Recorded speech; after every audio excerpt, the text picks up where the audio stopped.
Hey everyone, Michael here. In today's video, I'm going to teach you guys everything there is to know about TradingView.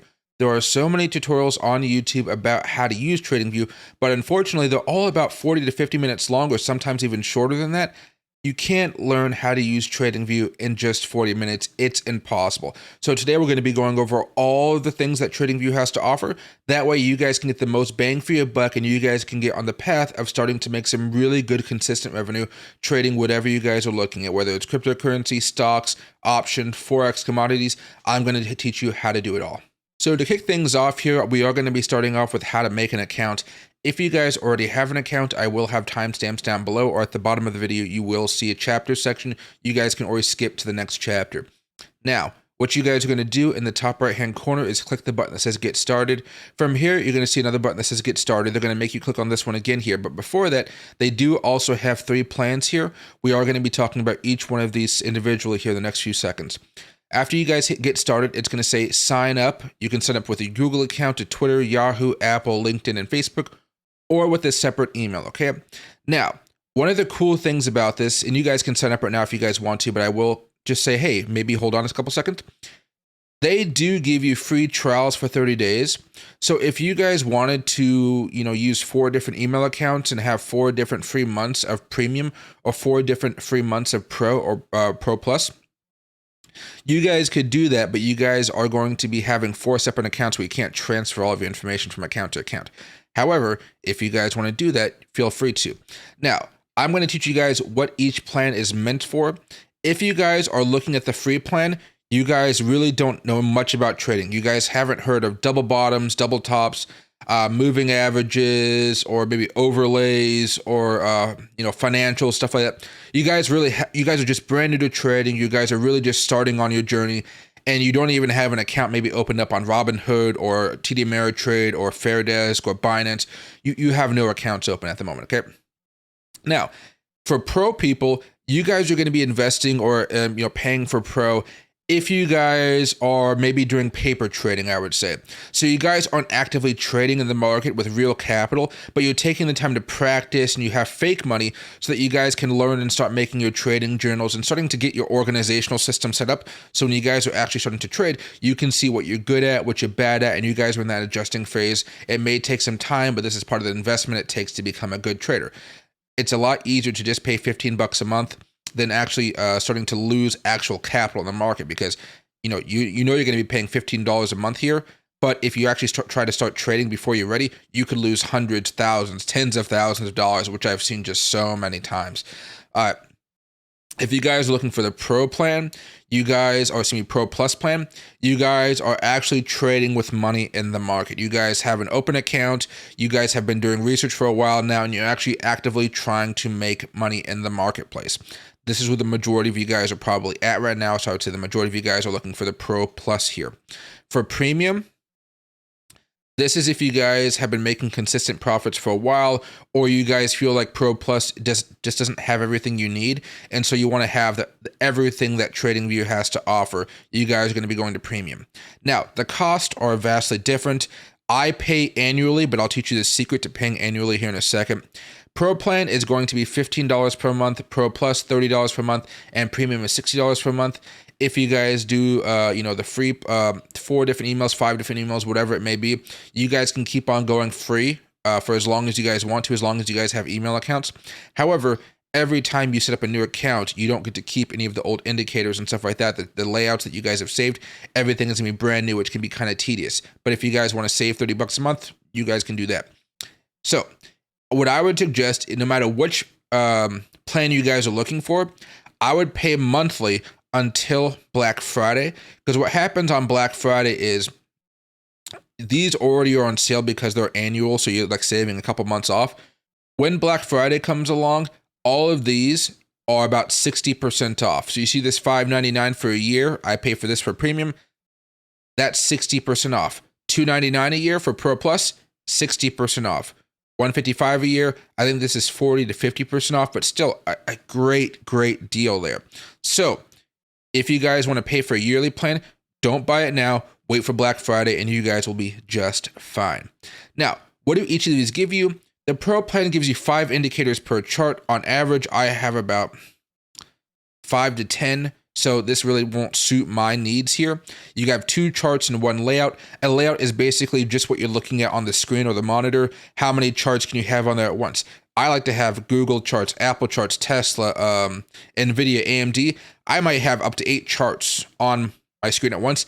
That's why this doesn't really work for me. But if you guys only care about having 2 charts, this is where Pro comes in. And when you guys are learning, you guys only need 2 charts. You guys aren't full-time trading. You guys don't need to be looking at 1,000 different things. Don't try to be looking like a professional trader if you're not. You'll get there one day. Now, 20 active price alerts and 20 active technical alerts on indicators. This is actually a pretty good deal right here. Nobody actually maximizes these alerts. Basically, if you guys are learning and you guys have a job, which most of you guys will while you're learning, you could have alerts set up. So if the price of Tesla, the price of Bitcoin, the price of whatever you guys are looking for, Tether, whatever, if it crashes or something, if it hits a certain price point or a certain indicator, it will actually give you a ping on your phone or on your computer, letting you know that, hey, this just happened, go take a look, and then you can make a trade based off of that information, which is why you would have had the alert made in the first place. It's going to be ad-free. This is not going to be ad-free. This will get so annoying after the first few days of hitting the clicking off the ads. It is just excruciatingly painful. I have ADHD. For somebody like me, I just can't be interrupted that much. My brain is already interrupted enough by itself. Now, volume profile indicators, exactly what it sounds like. You get access to the volume profile indicators. That's a very nice thing to have. Custom time intervals. This means that you guys, instead of just having the daily, the 4 hour, the 1 hour, the 30 minutes, like what the free version offers you, you guys can like just type in 12 hour. You can, 12H. You guys can have 12 hours, 6 hours, 7 hour, 8 hour, whatever you can think of. You can have it as long as it's not the second intervals. Okay. Now, afterwards, you can have multiple watch lists. I like to have a crypto watch list. I like to have a stock watch list, a Forex watch list, and so forth. It's all about organization, and having a good organizational, is going to really help you guys out. If you guys aren't organized, it's just going to make trading so much more difficult for you. Now, next, you're going to have bar replay on intraday charts. So basically, intraday charts are like, the 15-minute, 30-minute, anything below a day. And so what this allows you to do is allows you to backtest. So you can like pretend like you're moving in the past, and you just replay the day's charts. You look for patterns. You look for ways that you could have made money in hindsight. Multi-monitor support and desktop app. If you guys do want to download the desktop app, we'll talk about this a little bit later. You guys can have different monitors working for you. That way it's kind of nice and more organized, even more than what it is already if you guys are just using the website version. For the Pro Plus plan, you guys are going to be looking at 10 indicators per chart over 5, which is why I think if you guys are actually using money, this is going to be the best plan for you, unless you guys want the extra step up. 4 charts and 1 layout. So instead of just 2, you get 4, double that. 100 active price alerts. I've never even hit 20 price alerts, so 100 is just overkill at this point. But if you guys like it, you guys can definitely use it. 10 saved chart layouts. This is really good. So that means you guys can have as many layouts as you guys need to. Most of you guys will not use more than 10, but a layout is basically, again, just a couple charts on the screen. If you guys want to have your tech layout, which is, NVIDIA, AMD, Tesla, right there. You can have a layout just for cryptocurrencies, a layout just for Forex, a layout for just Forex pairs pegged to the dollar. You can have it set up a lot of different ways here. Now, you guys can also do intraday exotic charts. Most of you guys will not be dealing with exotic charts here, especially if you guys are just trading Forex or cryptocurrencies and stuff like that. You guys really don't have to worry about that. But if you guys are going to be doing some exotic type of trading, you guys can definitely take advantage of that, but only if you have the Pro Plus plan. Next, we have the chart data export. If you guys like to export that data and put it onto Excel spreadsheets or Google Sheets, or you want to give it to ChatGPT, you can easily just export the data and send it on over if you guys want to. I've done it every now and again. It's not really too useful for me, but I know lots of people that like to use algorithms and their custom-made algorithms to figure out where the market's going. Chart based on custom formulas. You guys can make custom formulas if you guys want to. Normally, I would say you're probably going to be using somebody else's, but if you guys don't know what that is, don't worry. It's going to happen down the road. Indicators and indicators. You guys can put like a moving average on a MACD if you guys wanted to. There's a lot of stuff you guys could do. Most people don't actually put indicators and indicators, but if you guys like those types of strategies, I think I have maybe 1 or 2 strategies that actually does that on my channel. You guys could look them up and try to learn how to use them. You could always ask ChatGPT as well. It actually explains it quite well and reasonably. Next, you have Premium. This has 25 indicators per chart, way more than you need, but oh my gosh, it's just nice to know that you can use as many as you guys want to, especially if you like to turn some off, some on. Right. Sometimes I have my moving averages on, or my simple moving averages, excuse me. Other times I just want to have my exponential moving averages, and it's just nice to kind of switch off without having to choose a new layout to do that. Next, we have 8 charts in one layout. That is a very, very nice look. You can have up to 8. It's just great. Now you have 400 active price alerts. Again, overkill, but if you guys need it, you guys have it. Unlimited saved chart layouts. I think this is a huge thing here. If you guys are like super organized and you guys just want to have these layouts for each specific thing, like some people have a Tesla layout with just a whole bunch of different ways to look at Tesla. There's a Gann fan chart for Tesla. There's moving average charts for Tesla. There's MACD charts. There's oscillator charts for Tesla. There's volume profile charts for Tesla, and they all have it within that layout for Tesla.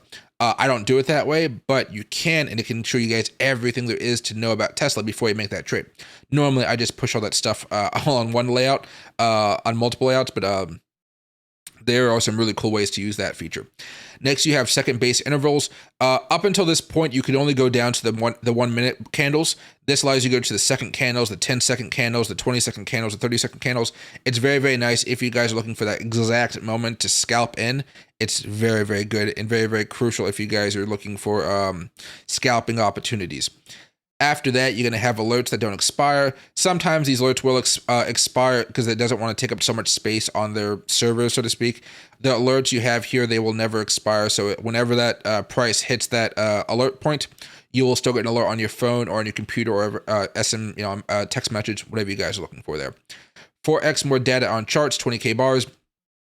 Basically, if you guys aren't getting premium, it won't give you the full data of what you're looking for. So maybe the Tesla chart or maybe the Apple chart only goes back to the year 2000 instead of going all the way back into the 80s. Okay. So if you guys want all of that data to kind of have a full understanding of what the chart's been doing, you guys will most likely want premium. This could be the same for, the value of the dollar, like, Forex charts. If you want to go back in time for a long time, you usually want to have, the premium charts here. However, you guys might be able to get away with doing the Pro Plus here.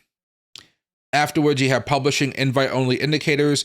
So if you guys want to actually make your own indicators or maybe sell them and stuff like that, you can think of the Chart Primes, the Lux Algos, all those big indicators out there that people like to pay for their software. They have to pay for the right to sell their software on TradingView. So this is part of the way they pay for it, is they pay for premium. But yeah, if you want to have your own private indicators, it's pretty nice to have that. 4 times more intraday data per bar replay. This is kind of the same thing as here. If you do the bar replays, you can still have a bunch of data in there. It's a very good thing.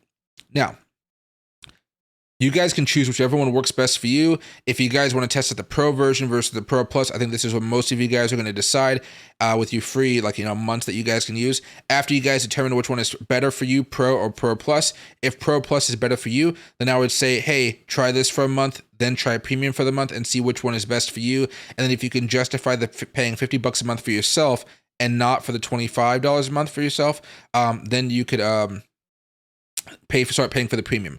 But again, don't pay annually until Black Friday, because that's when the deals are just astronomically great. You're paying 60% off, which is just, don't save the money. That money is going to be used for investing. Trust me. So I've taken a moment to actually log into my own personal TradingView account. I pay for the premium plan. And this is what you guys are going to look at whenever you guys hop into TradingView. You guys are going to see a market summary. This can be for stocks, cryptocurrencies, Forex, futures, bonds, all of it. You're going to see the chart for the S&P 500 index. This is going to be for a monthly chart, so you can see it from every month. How is it looking? And then you can scroll down and you're going to see what's called editor's picks. Basically, these are just going to be ideas that other traders have that you can follow along with. So they're going to have technical analysis and they're going to give their opinions of why they think NVIDIA is going to be going up in this case, or NVIDIA short of the century, right? I think both of these are actually right. However, you guys are going to have tons of opportunities here to see what other people are looking at. You guys might only be able to see these if you guys are paying for the Pro Plus or the premium versions. Below that, you have streams over here. If you guys watch my streams or other streams on YouTube, these are just videos about an hour long, some are 35 minutes long, where they just break down what they're looking for and what they're trying to trade right now and some of the strategies. So if you guys want to learn more, you guys could always watch some of their videos too. And I think it's important that you guys do. Below that, you have something called the news flow. Not many people are going to be using this just because there's just so much news, but you can go over here and say, hey, I just want to learn about crypto news, or maybe I just want to learn about Forex news. Whatever you guys are looking for, you guys can find news stories about it, and this goes to all the news organizations covering it. So you got Routers, Bar Chart, Dow Jones Newswires, Bazinga, News BTC, News Bitcoin, I'm assuming, and that's a lot, that's a lot of what we have right now. I'll probably go just the weekend here. However, you guys can find any news that you guys are looking for. If you guys go to bonds, you can see Market Watch routers, a lot of Market Watch here and a lot of routers, so to speak, okay? Now, go all the way back to the top, and here's where all of your products are. You're going to have your products right here, Supercharts. I mean, these are just the charts. They're very, very good charts, but they're just the charts. Below here, you have screeners. You have the stock screeners, stock 2.0, Forex, crypto pairs, and crypto coins. You have the heat maps, and you have the economic calendars. We just took a peek at pricing. We'll talk about this a little bit more because there are other things you could buy, but I don't think you guys really need them at all. There's going to be the community.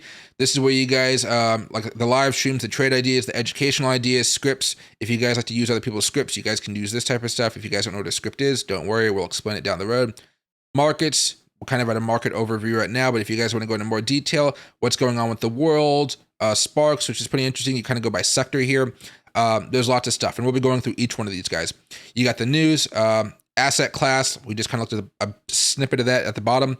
Corporate news, global market news, market analysis. We'll be looking at all that. Brokers. This kind of goes into what brokers you can use with TradingView. So you guys can trade using the TradingView platform if you guys want to. I do not, but I can help you guys, and I'll teach you guys how to set everything up. I will trade using Fairdesk and like on a different monitor because I have multiple monitors, or I will use Binance US or KuCoin, or for stocks, TD Ameritrade, Schwab, something like that. Goldman Sachs has a good little ETF platform. So I like to use those, but I like to look at the charts using TradingView because I like their system the best. Now, after that, you're going to have more. This is a help center, which has a whole bunch of stuff. This thing is not updated too much, so I tend to make a lot of videos explaining what's on here because they just don't update it enough, and that's fine. If they updated it enough, I wouldn't have people watching my channel looking for answers. Next tip, you have downloads. If you guys want to have the mobile app on your phone, which I recommend you guys have, and the desktop app, which I recommend you guys have, you guys are going to download them here. We'll go down that road in a while. For business, you guys really don't need this unless you guys are a business, but you have the widgets, charting solutions, lightweight charts, the brokerage integration. You guys want a brokerage partner program. If you guys want to make money from your friends signing up under you, you guys can sign up for the partner program, but they may require you to be some type of an influencer. But if you guys are a minor influencer, you guys might still be able to do that. And you got advertising. So if you guys want to advertise on here for whatever reason, you guys have the ability. And then the company, which is, about TradingView, athletes, manifesto, careers, blog and news. And then the C63 trade time. If you want to buy some TradingView hats, a TradingView shirt, something like that. Okay, so we're going to start off first with the products, and we're going to be starting off with the screeners. The charts are just so much information that we're going to really save that for the end of the products because there's just so much to learn about how the charts work. So first of all, we have screeners. We're going to be starting off with stocks. Stocks 2.0, I've tried it. It's not nearly as good as stocks. Maybe one day it'll get there. But as of today, it is nowhere clear and nowhere as good as stocks. And I'll explain why in a few minutes. So here is the stock screener. A lot of you guys may be used to the screener on FinViz. That is another great opportunity to scan and search for different stocks. I have a link down below if you guys want to check out FinViz as well. But this is all through TradingView right now. So this will help you out if you want to stay on one platform as much as possible. So when you guys first get to the stock screener, you're going to see it like, over close to 4,000 matches, which means, not much here, 4,000 different stocks that you guys can be looking for. You're in the overview tab right here, and I can zoom in a little bit. We're at 175%. Let's go to maybe 250% so you guys can really see what's going on. We're at the overview. You can see right here, we have a price, change percentage, change, technical rating by the majority of the, the hedge funds out there or the rating agencies. You have the volume for today, volume price, market cap, PE, EPS, employees, and then sector at the very end. Okay, I'm going to zoom out here just a little bit to go back to 200%. This is your basic setup of what you're normally looking at. You guys can go to performance. This will tell you more about the technicals of how everything's doing. Is it going up, down, all around? You guys can find it here. Extended hours, valuations, dividends, which are pretty good, margins, and so forth, okay? And you can keep on going down to balance sheet, income statement, oscillators. I think if I were to zoom out a little bit more, because I am zoomed out so you guys can see what's going on, yeah, you guys would be able to see all of this right here. But since I'm zoomed in so you guys can see, it does make it a little bit easier. So it has this little drop-down menu right here, just for us right now. So this is actually a pretty simple scanner to use. If you guys are looking for a specific stock, you guys can simply search for it right here. So AAPL, remember this is only for stocks. If you guys want cryptocurrencies, you're not going to be too bad here. Oops, and I misspelled Apple. It's AAPL. There we go. And Apple is going to show up right here. And you're going to see the price, everything that you're looking at as far as overview. If you want to go to performance, just click on performance with the AAPL or Apple still there, and you can see the performance of how Apple's been doing. 1 month it's up 3%, 3 months it's up 15%, 6 months it's up 15%, so not much difference there. And year to date, it's up 35%, okay? So you can click on this and go to the charts and stuff like that if you wanted to.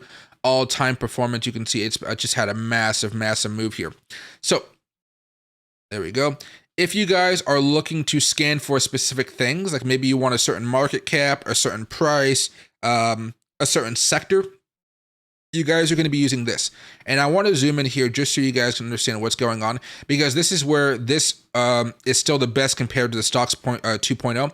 So you see next to the price right here, there's these two little lines kind of going up and down here. This allows you to actually hone in on what price you guys are looking for. So I could have a price that's outside, crosses up, above, equal, whatever, but this is not available in the stocks 2.0. This is only available in the regular stocks. So I could say below price of, I want to say above price, I want to buy a stock, or I want to trade a stock that's above $50. Okay. See how it just changed like that? Now we went from almost 4,000. We're just up to 1,213. So now we're up to 1,213 stocks. Let's go right here. The change, I don't care about the change for today. I don't care about the change percentages for today. I want a technical rating of just buy any. I just want to buy and strong buy. Okay, now we're down to 546 matches. Click off of that. We can go over here. Oh yeah, you guys can drag along if you guys want to do it like this as well. I never do, but if you guys want to, feel free. Let's go to volume. Normally with volume, you can click on it like this once and it'll make it from the highest volume to the lowest, just like that. But again, you're mostly going to be using these little two sections right there. And we want to have the volume above 500,000, maybe above 750,000. Let's just do 750 for now. Click off of this and we're going to go over here. And you're going to see now we have 161 matches. We're going down and down and down. Now we want a market cap perhaps that's very, very high. So we can sort by the market cap if we want to, or we can just get the market caps out if they're not below $2 billion. Okay, so we've done a little bit of basic work and now we have 112 matches. Let me zoom out just a little bit for you guys.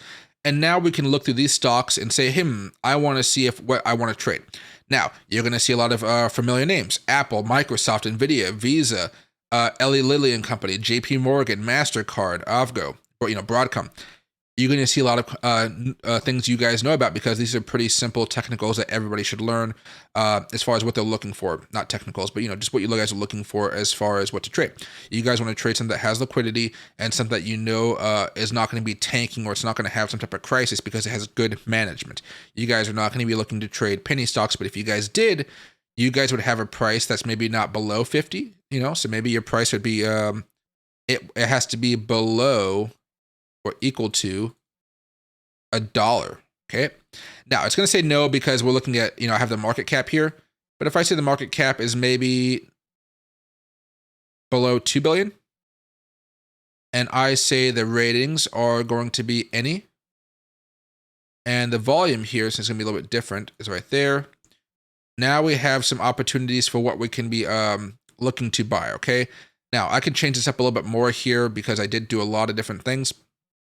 However, my main point is that you guys can have some fun looking at what you guys can be trading within these different sectors and such, okay?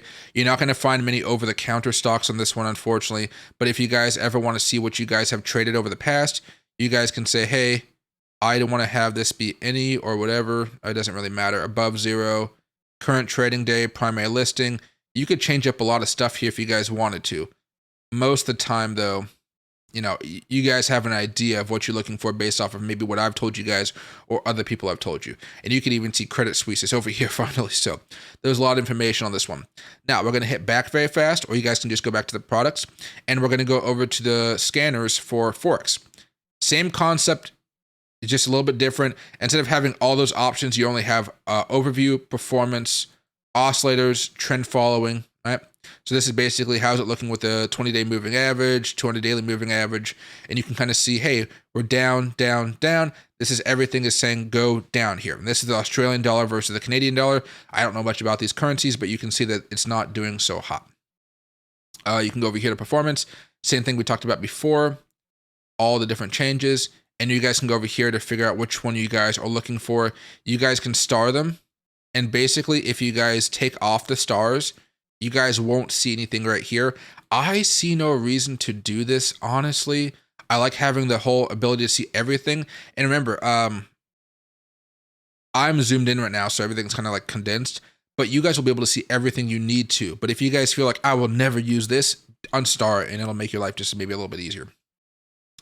You can go over here and you can go for the different time frames. So maybe you want to see what's been going on for the week, or that won't work for performance because it breaks down everything.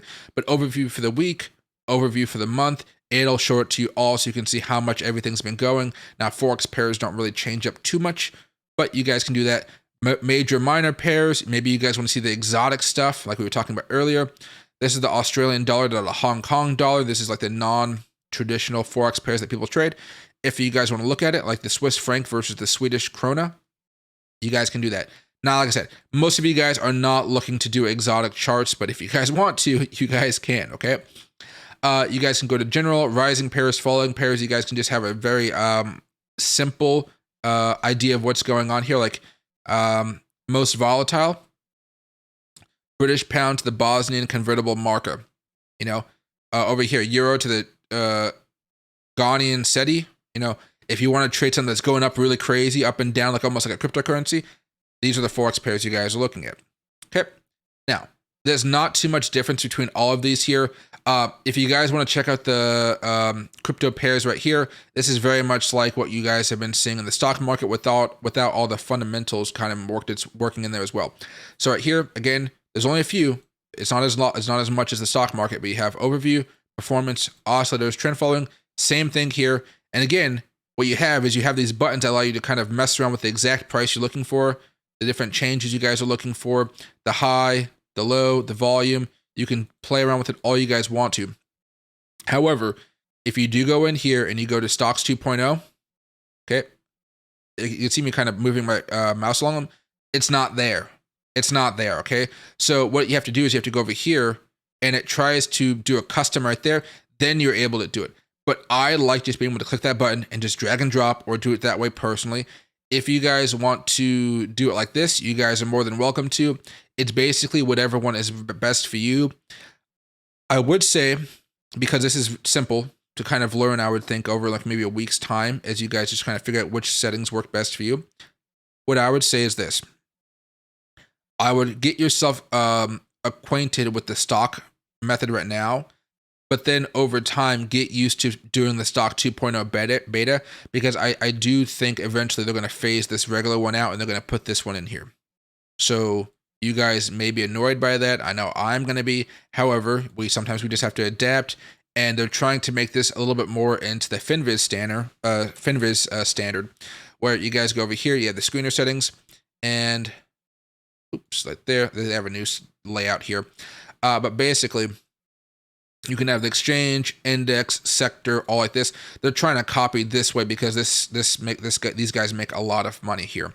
And then you can have your presets here, right? And if you guys want to copy these presets over to the TradingView ones, I have a video on that down below somewhere. It's called 22 Finviz scanners for free or something like that. So you guys can copy the presets that I have right here, like undervalued dividend growth. You can copy these settings and move them over here, which is pretty nice. Okay. Afterwards, we can go over here to crypto coins. Now, honestly, you guys know there's only so many crypto coins that you guys really want to be trading. But if you guys want to go outside of the normal Bitcoin, Ethereum, Dogecoin, ADA, XRP type stuff, I think this is pretty useful. Now, we're at 200% zoom in. You guys don't want to be at 200% zoom in at this one. But basically, I'll just kind of show you what's going on here. Rank below, the top 50, the top 100. Basically, that's what you're looking for here. Custom is usually better. Market cap, what are you looking at? FD market cap right here. Volume market cap, right? Addresses with balances, volume in the USD dollars in 24 hours. You guys can have that all set up however you guys want to. I like the fact that you can add a filter here, so you can figure out what you guys want to sort by. But most of you guys really won't need to do this unless you guys are looking for something very specific, like a low market cap token with a very low price that has the chance to go parabolic in the future, like going off of our Dogecoin experiments and stuff like that. But you can the same thing before. You can go off of performance, valuation, addresses, how many addresses they have, transactions, gains and losses, sentiment. This can be kind of cool. Twitter positive, Twitter negative. That's kind of cool. But usually people are just very positive about cryptocurrency in general, because if they're going to talk about crypto, they're just going to be talking about it in a positive manner. Like, hey, in the future, we know we're going to be rich. We know we're going to make money, because a lot of crypto holders are long term and they're not just day traders. Then you got Telegram positive, Telegram negative, Telegram members and stuff like this. Now, I don't think you guys really care about these, to be frank, because technical analysis trumps all of that. However, it's interesting to kind of see. They even got GitHub comments. They got the oscillators over here.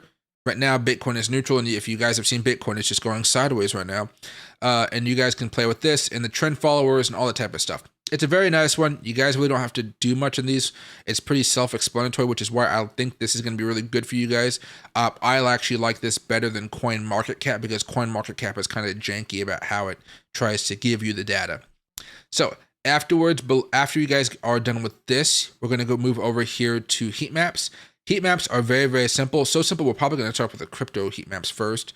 So basically, when you first look on this, the size of the boxes is determined by market cap.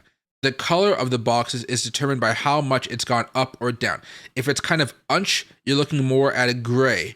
If it's gone up a whole bunch, you're going to see some green over here. If it's gone down a whole bunch, you're going to see some red. Okay, so if you guys want to change this up a little bit, there's a few things you guys can do. So you're going to see crypto coins is select source. You guys can select all crypto coins excluding Bitcoin, which just kind of takes Bitcoin out. Crypto coins excluding stable coins. So you have no stable coins, which is actually kind of nice. And then you can do coins DeFi. So you're only looking at DeFi tokens or DeFi coins. Normally, I'm going to select crypto coins. I want to see it all. You're going to see the name, the logo, and how much it's gone up or down today. You can add stuff onto that, and I'll teach you guys how to do that. So, you can toggle the mono size here. If you guys just want to have it all be the same size, you guys can have the size of the box change. So right now it's a market cap. You can do FD market cap. You can do volume in the last 24 hours. Of course, Tether, people are selling and buying. Total value locked. It's going to be Ethereum. Yeah, Ethereum right there. Volume 24 hours versus market cap. Look at that. So what's being traded a whole bunch right now, despite having maybe not as big of a market cap, this is what you're normally looking at. Market cap right here again, Kusama, Polkadot. This is the TVL. Let's go back to market cap and you can change that. Now, you can color by the certain time frame. So performance over 1 hour, everything's kind of gray because nothing's happened in the last hour for Bitcoin. The last year to date, this will be a big one. See, Bitcoin's up 64%. I know my head is blocking. I apologize. Ethereum is up 52%. You can see XRP is up almost 40%, and ADA is up 48%. So, Dogecoin's up 5%. Matic is up 15%. Solana's up over 100%. You guys can see all that.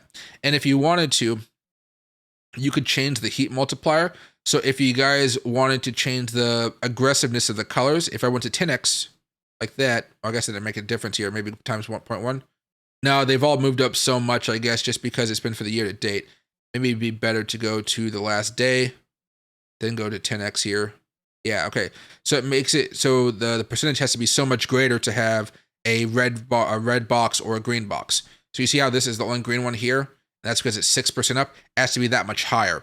So if I go back to 1, you're going to see this be bright green, but it kind of minimizes it. And if you want to have everything be a little bit more vibrant, you go to times 0.1, you can see it's only, the Bitcoin's up 0.24%, it's green, like pretty bright green.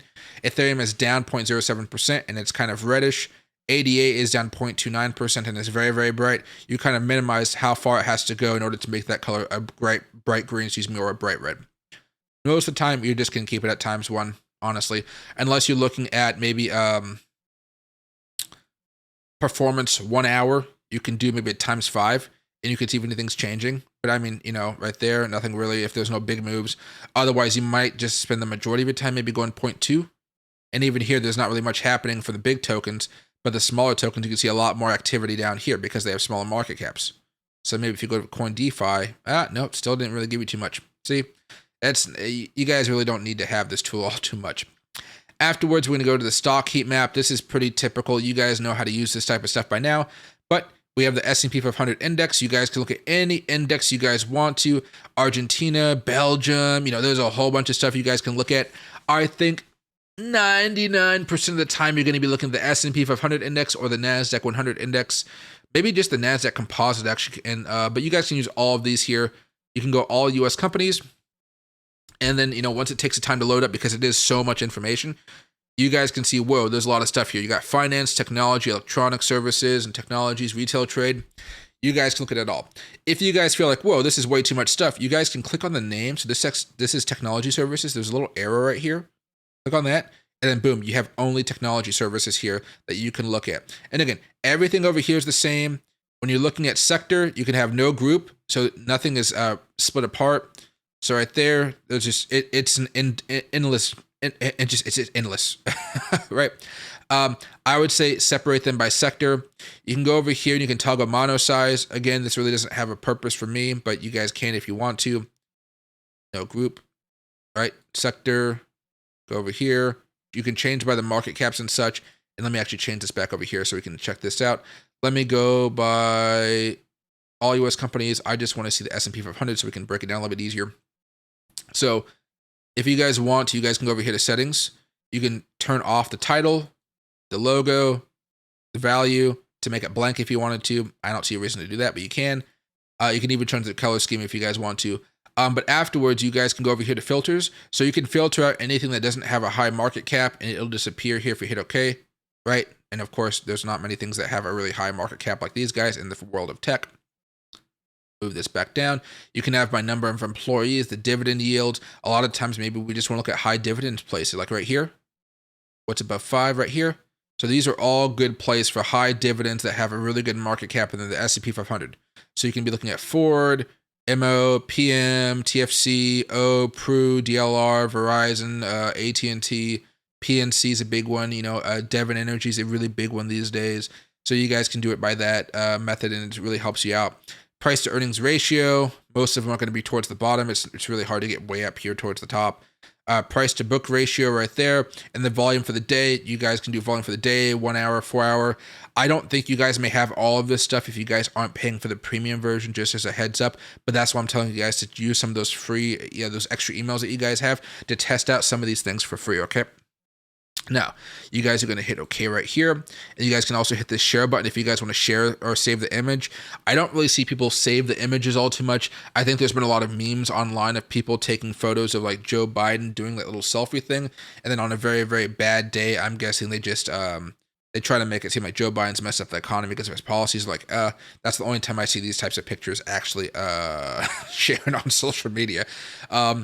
But you guys can copy the link, share on Facebook or share on Twitter. You guys have the opportunities here. Yeah. And so after that, you guys are going to be looking at the economic calendar. And so this one is, this is more for you Forex guys, or maybe more for just people that trade currencies. If you guys want to pay attention to all the big news coming up and you guys maybe just aren't sure, you guys can see, hey, what's coming up here? Like on May 24th, we have the FOMC minutes. Coming up in the United Kingdom, we have retail sales month over month, inflation rate year over year is coming soon for the United Kingdom.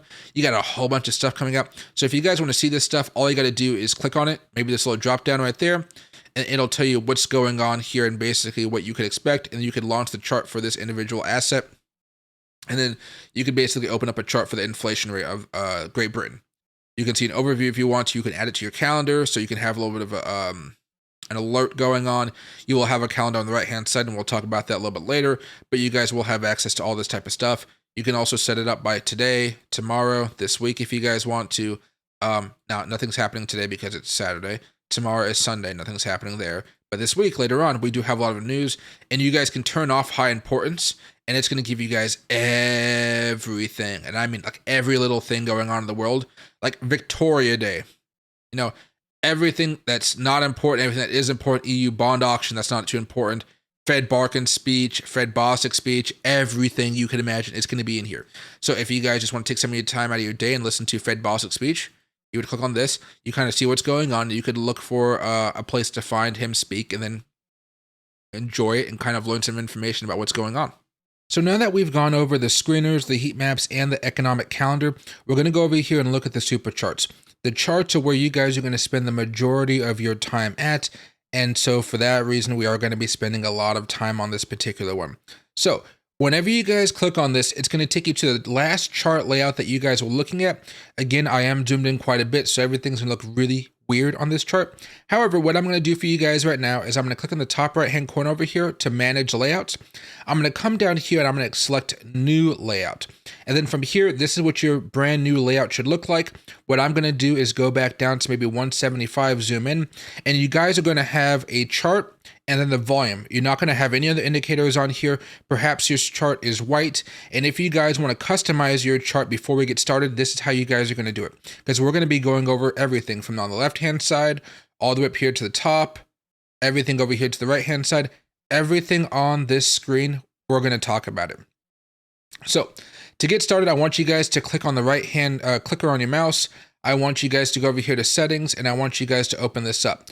If you guys go in here to the appearance tab, you guys will see the background and grid lines. You guys will probably have both of these things at different colors at this point. But if you guys want to have a black background just like me, you guys can always change it to any color you guys want to. For me, I have black, but some people like it to be white. Some people like it to be green, turquoise, whatever the color is, you guys can change it right here. You guys can also make it into a gradient. So instead of, just black, it can be going from red to orange, and you can have your charts look just like this.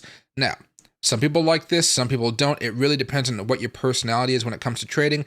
I like all of mine to be solid and black, and I make my grid lines black and black as always. That way I can see no grid lines in here. You guys can also just do none if you guys want to do that. It's really up to you guys. I don't know why I have it this way. I just do.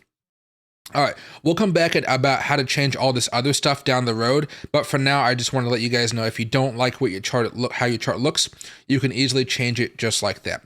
Okay, so what I'm going to do here now is actually just take my head out of the equation because there is a lot of stuff that my head is blocking, and I want you guys to be able to see everything that's going on. So there goes goodbye to my pretty face, and then here we go, guys. I'm going to zoom in just a little bit more. We're going to go to 250%, and you're going to see everything looks massive. But I want you guys to understand what's going on. So in the bottom left-hand corner right here, you're going to see Show Favorite Drawing Tools Toolbar. That is going to be this right here. Throughout this tutorial, I'm going to be showing you guys different ways to use these tools. And if you guys like certain things, especially when it comes to indicators, there's going to be a gold star over here. And as you guys click on these, it'll actually add it onto this toolbar that you guys can use. I like to call it my cheat sheet, but you guys will have your own personal names for it. So if you were to click this off, it disappears. If you click it on, it shows up right there, and you guys can drag this along. But in case it ever disappears in your chart, which for me happens every now and again, you just come over here, you find it, and you click it. All right. So we're going to leave this on for now. I'm going to move it over here towards the bottom. Now, right here, you're going to have this trash can button where it says remove objects. You can remove all the drawings, the indicators, drawings, and indicators. Right now, we only have one indicator, but for instance, if I had some drawings on here like that, maybe add some scribbles, make it all nice and beautiful. And then what I could do is come over here and I can say, hey, I want to remove only the drawings or only the indicator or the drawings and the indicator. So maybe I want to still see the volume on the bottom of my chart. In order to do that, I would just say, hey, I want to remove the drawings, and boom, the indicator is still there, but all of the drawings are gone. All right. After that, you can see right here, this one is kind of interesting. This is where you guys can hide everything. So if you guys want to, you can have a drawing like this. You can hide it instead of deleting it. Most of the time, I will not hide anything. I just don't see the point of hiding stuff. However, if you want to see it again, you just click on it and boom, it pops back up. Then you can just delete it like that and remove the drawing. You can also hide the indicators on here. So now you have no volume, but the volume is still up here on the left-hand side.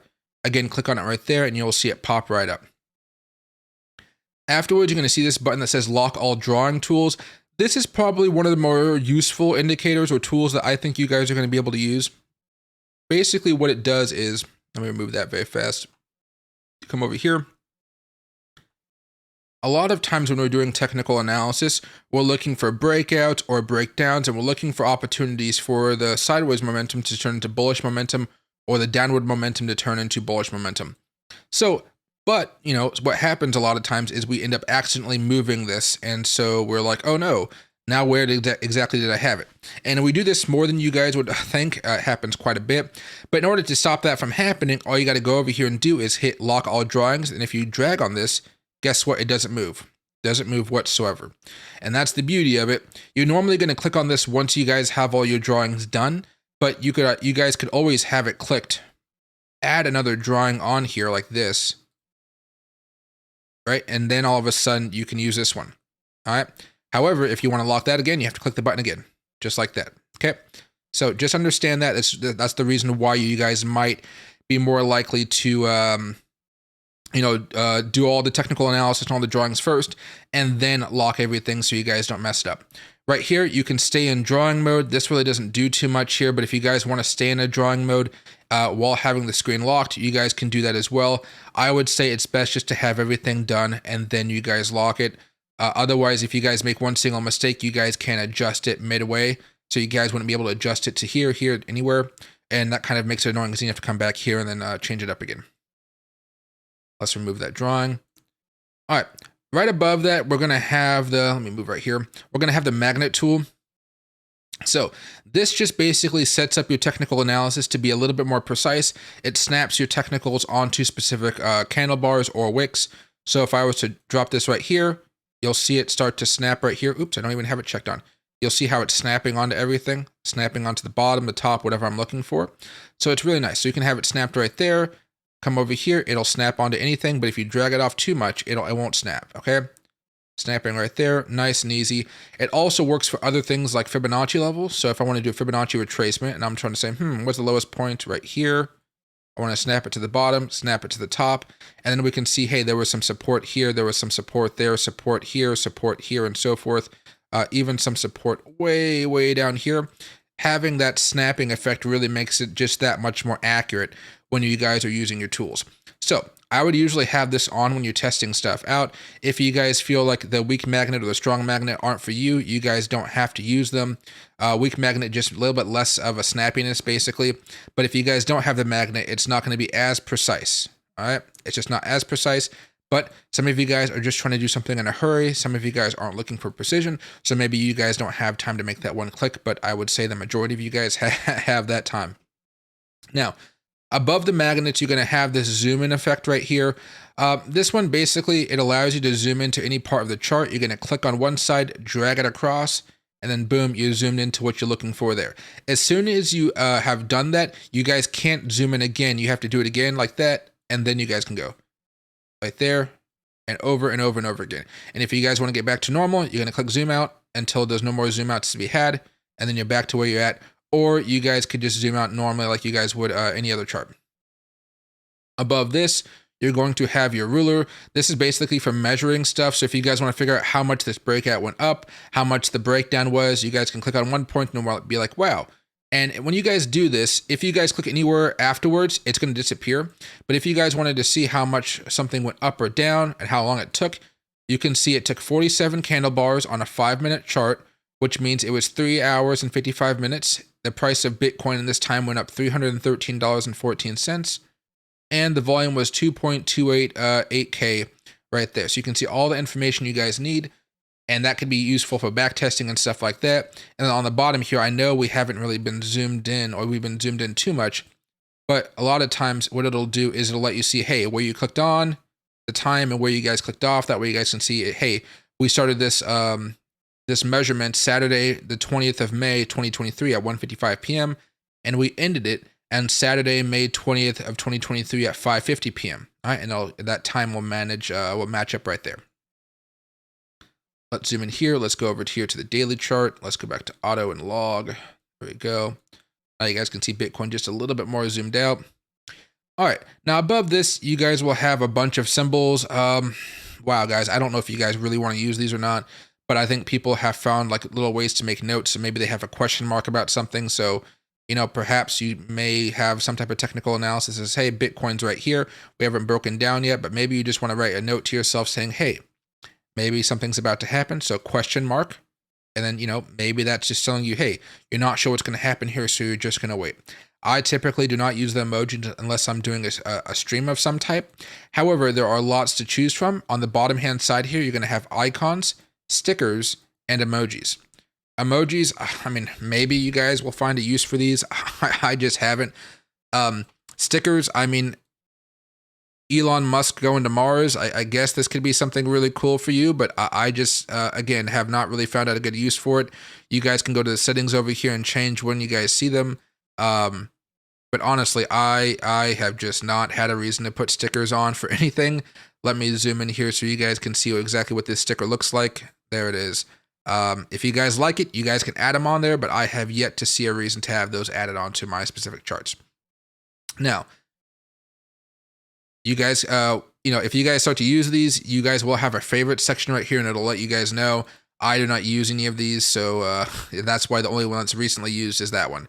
Icons, I will use these ones every now and again, but again, this is because I'm doing a stream and I want you guys to see what I'm seeing here. You guys can separate them out like this. Again, you know, it all depends on what you guys are looking for.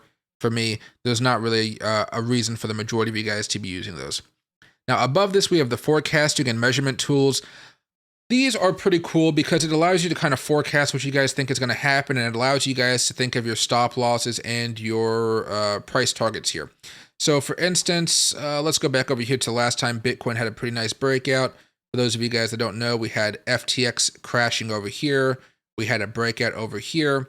And what I'll be using for this one in particular is probably just going over here to use one of my indicators, and I'll let you guys know what these are down the road. Let's go to my Lux Algo Price Action Concepts one right here.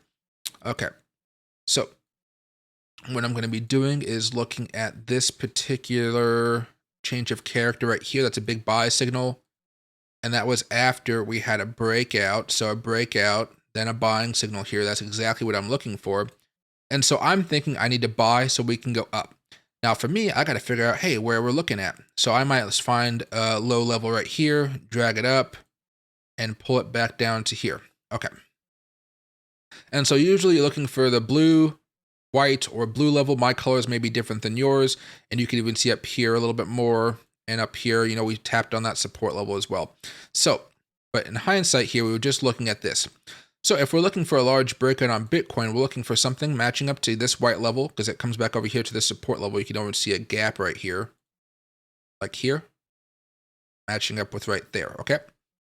Now, for now, what I'm going to do is actually just delete that so you guys don't get you guys don't try to overthink this. But what I can do is I can go over here to this long position. I can say, hey, I'm going to take a long right here at the end of the day. And boom. It's going to give you an idea of how long you want to go versus how short. And so what you guys could going to do is you're going to move this down to your stop loss, which is usually the big low end here. So you're going to have a 4%, 4.5% stop loss here. And your target price is going to be right up here. So your risk to reward ratio is about 2.89%. Most of the time when you guys are trading, you guys are looking for ratios of between 2 and 5%. And that way, no matter what happens, you know how much you're going to lose and you know how much you stand to gain. If you guys hit your stop loss, that's all you're going to lose. That means you guys aren't going to lose your entire bank account or your entire trading account. And if it works out, you guys have the opportunity to scale out bit by bit. So sell off some here, here, and here. Or you guys can just sell everything off at the price target here. Or if you guys are much more bullish, you guys could have waited for us to hit this next level of resistance, okay? So this allows you to do longs and shorts and helps you figure out exactly what your ratios are and how much money you could be making. Now, on the other side, you have the short position. If you wanted to do a short, you guys can just say, hey, I'm doing a short maybe right here. My target is down here at this support level. And then my stop loss is going to be right, probably up here, I guess, matching where my mouse is. And you can see this ratio isn't all too good, so it might not even be worth it to take that, especially because we didn't know that FTX was going to go crashing and burning into the night. Okay, but that's how you're going to use some of those tools. You have forecasting if you want to forecast. This tutorial is not how to use every single one of these tools, but just to kind of give you a general idea of what they are. So these forecasting tools can be used as well, especially if you want to say, hey, I'm forecasting this from going here to here. You're not going to exactly know how, but you could be using other tools to figure that out. Let's go over here. Let's get rid of that drawing. Let's get rid of this indicator over here so it goes back to a blank chart. And then for now, I'm actually going to get rid of the volume indicator here just so we have a blank chart. All right. The other things here you're going to have is a price range, a date and price range, a bars pattern, a ghost feed, which most of you guys are probably never ever going to use, to be frank, but you guys may get used to it eventually. Afterwards, you're also going to have projections and fixed range volume profile. This is something we haven't really talked about too much here, but it is nice to kind of see, hey, what is the volume profile for just these two levels? That way, when we come back down here, you may see some level of support, which in this case, if we kind of drag it out a little bit, you can see if we extend this along here, when it came back to being important, we had that support level right here. Remember, we only dragged it to right up here. So back when it came down to us talking about it, right there was a perfect little support level for you guys to maybe close some of your short positions because you didn't know if we were going to continue to tank down, because during this time, there was actually a banking crisis going on, okay? So lots of little tools that I think you guys are really going to like. Afterwards, you guys can do different patterns. This is, I mean, there's just so many patterns here. There's head and shoulders patterns, 3 dives patterns, triangle patterns. There are a lot of indicators that I'll show you guys that actually do all this stuff for you guys for free. However, if you guys want to draw them as yourself, and maybe you guys want to see a large head and shoulders pattern, we can go over here to the weekly chart with Bitcoin, and we can see there's a head and shoulders pattern right here with a shoulder, a head, then we broke down, or even a shoulder over here. So what we can do is we can go over here to the head and shoulders, left shoulder, head, bottom shoulder. There we go. And then you guys can see it like that.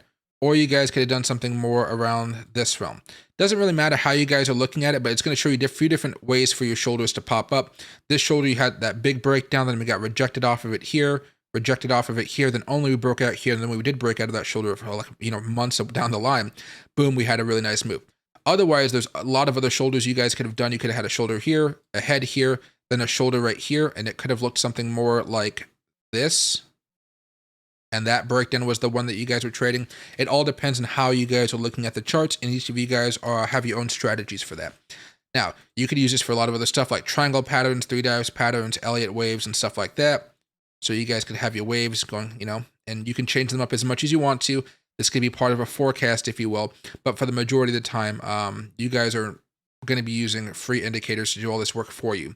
If you guys have a premium plan or a Pro Plus plan, you guys may be more likely to do all the free indicators here, and I'll talk about these a little bit later. Or you guys, if you guys only have the free plan or the Pro plan, you guys may be more inclined to do all this stuff by yourself because you might not have access to some of those really good free indicators that are only for premium or Pro Plus members. All right. Afterwards, you have the text button. You guys can have a whole bunch of different types of text, whether it's a left arrow marker, a price note, a comment, a call out. Basically, you click on it, you click on the chart, and you type in what you guys want to say. I just want to say hello. You guys can figure out the text size, the font, the colors, the background, everything you guys want to figure out here. Hit OK, and you guys have it right there. If it's too small for you, you go over here, and you guys can just click on it. This menu will pop up, and you guys can make it size 40, and there, it's just a little bit larger. Maybe you guys want to actually have it be italicized, or you guys don't want it to be italicized and you guys don't want it to be bold, and there you go. But if you want it to be like that, there you guys go. You can change the border. You can actually turn off the border. Whatever you guys are looking for here, it's very easy to figure it out. Text wrap, background. you can do a lot of cool stuff with this, but these are usually notes for yourself. You're not usually sharing your information with other people. If you guys are in a Discord group where you're sharing your findings or some of your thoughts, this will be a good way to share some of your thoughts without having to text a whole bunch of stuff out onto the Discord channel itself. And then you can get some feedback to figure out what exactly is going on. If you want to get rid of it, just click on it, hit this delete button right there, and then boom, it's gone. Just understand that a lot of times it will actually save the information you guys just had. So if I were to click on it again, you're going to see how nasty all those colors are. So make sure that whatever colors you guys are looking for, you guys keep them to be the exact same as you would like them to be normally. For me, it's white text on black background. And then I also like to have a red outline, and I don't want to have a text warp right here, okay? I hit okay, and I get rid of it. And therefore, next time I need a text, that's the font that is going to show up. And again, you can do price notes here, right? You guys can do anything you want to have the price be right there. Then you guys can add a text onto it and say, hey, what are you guys looking for? For me, I don't really use this too much, but it is useful if you guys want to have some of those notes. I think the majority of you guys might like price labels or call out. So you hit this, drag it out, and then you can type your text. Hello, isn't this cool? Of course, I didn't spell isn't correctly, but that's okay.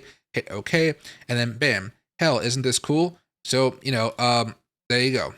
Or I said hello, but whatever. But you guys can drag and drop this as much as you want to. You can have notes for your friends. Very nice and easy. And you can change the size of the text. Afterwards, we're going to go over here to drawings. Now, these are kind of if you just have an idea in your head. So you have a brush, you have a highlighter, you have a rectangle, circle, ellipse, path, curve, polyline, triangle, rotated rectangle, arc, and double curve. A brush is pretty simple. You guys have seen me use this a lot. It's just like a brush. You guys can do whatever you want with it, whatever you guys want. Hit delete when you guys don't want it anymore. Highlighter, it doesn't cover everything up exactly. There you go. You guys can go over here to settings and you guys can change it from a different type of line. Most of you guys may have the opacity set a little bit lower at the beginning. I have mine set to 100, but most of you guys may like the opacity of about 40 to 30. So if I go over here, I make this yellow. You guys can still see what's going on, but you guys can clearly still see the highlighter that's here as well. So you guys can change it up as much as you guys would like. Rectangles, very simple. You just draw a rectangle on here. You can add a background to it if you would like. And usually this can be a zone of support, a zone of resistance. Sometimes we don't just have a straight line to tell us what's going on like that. Sometimes it's okay to actually have a zone of support and a zone of resistance. It can make your life a little bit easier because you can be in a buying zone instead of just buying at that particular point. It's much easier for you guys to buy during a zone than to actually buy during the lowest point of the chart, which is much difficult, as you guys can imagine.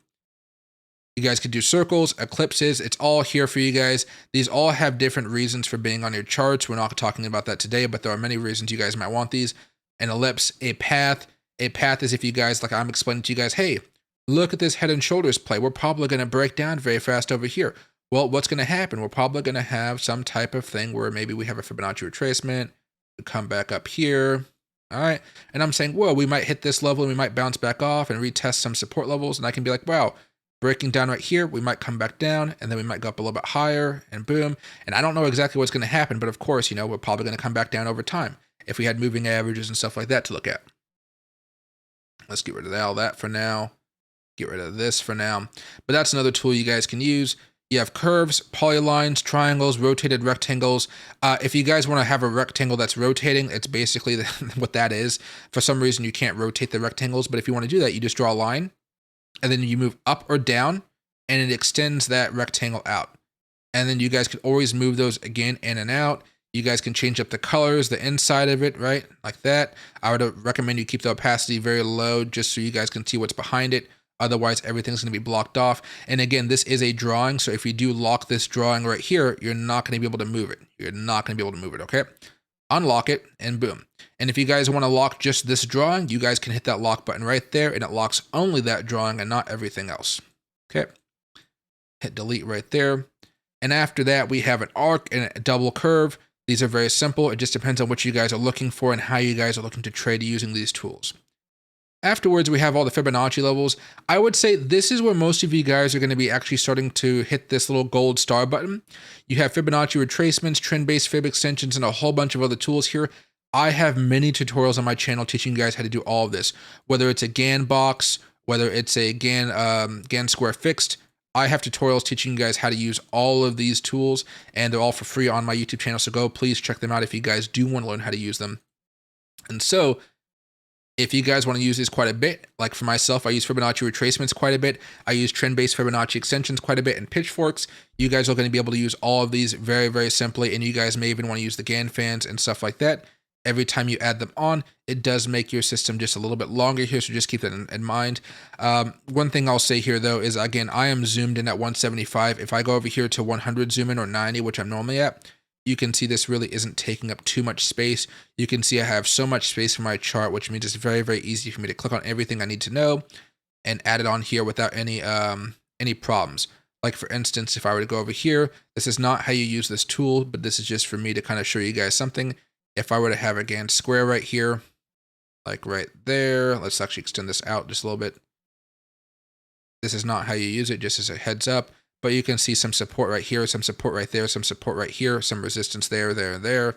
This is kind of guessing to where I'm normally am. The S246 needs to be around, let's drag this along to 1. Let's go over here to 270, 360.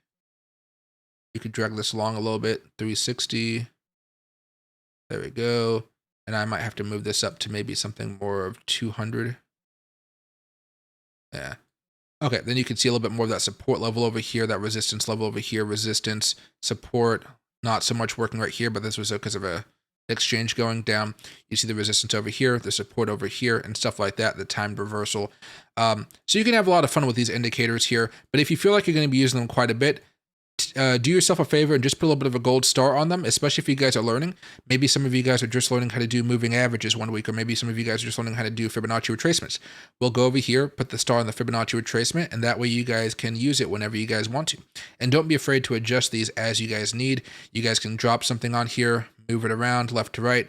The eraser is usually all the way to the right-hand side. Stuff I use most of all, like the drawings and stuff, are usually going to be more to the left.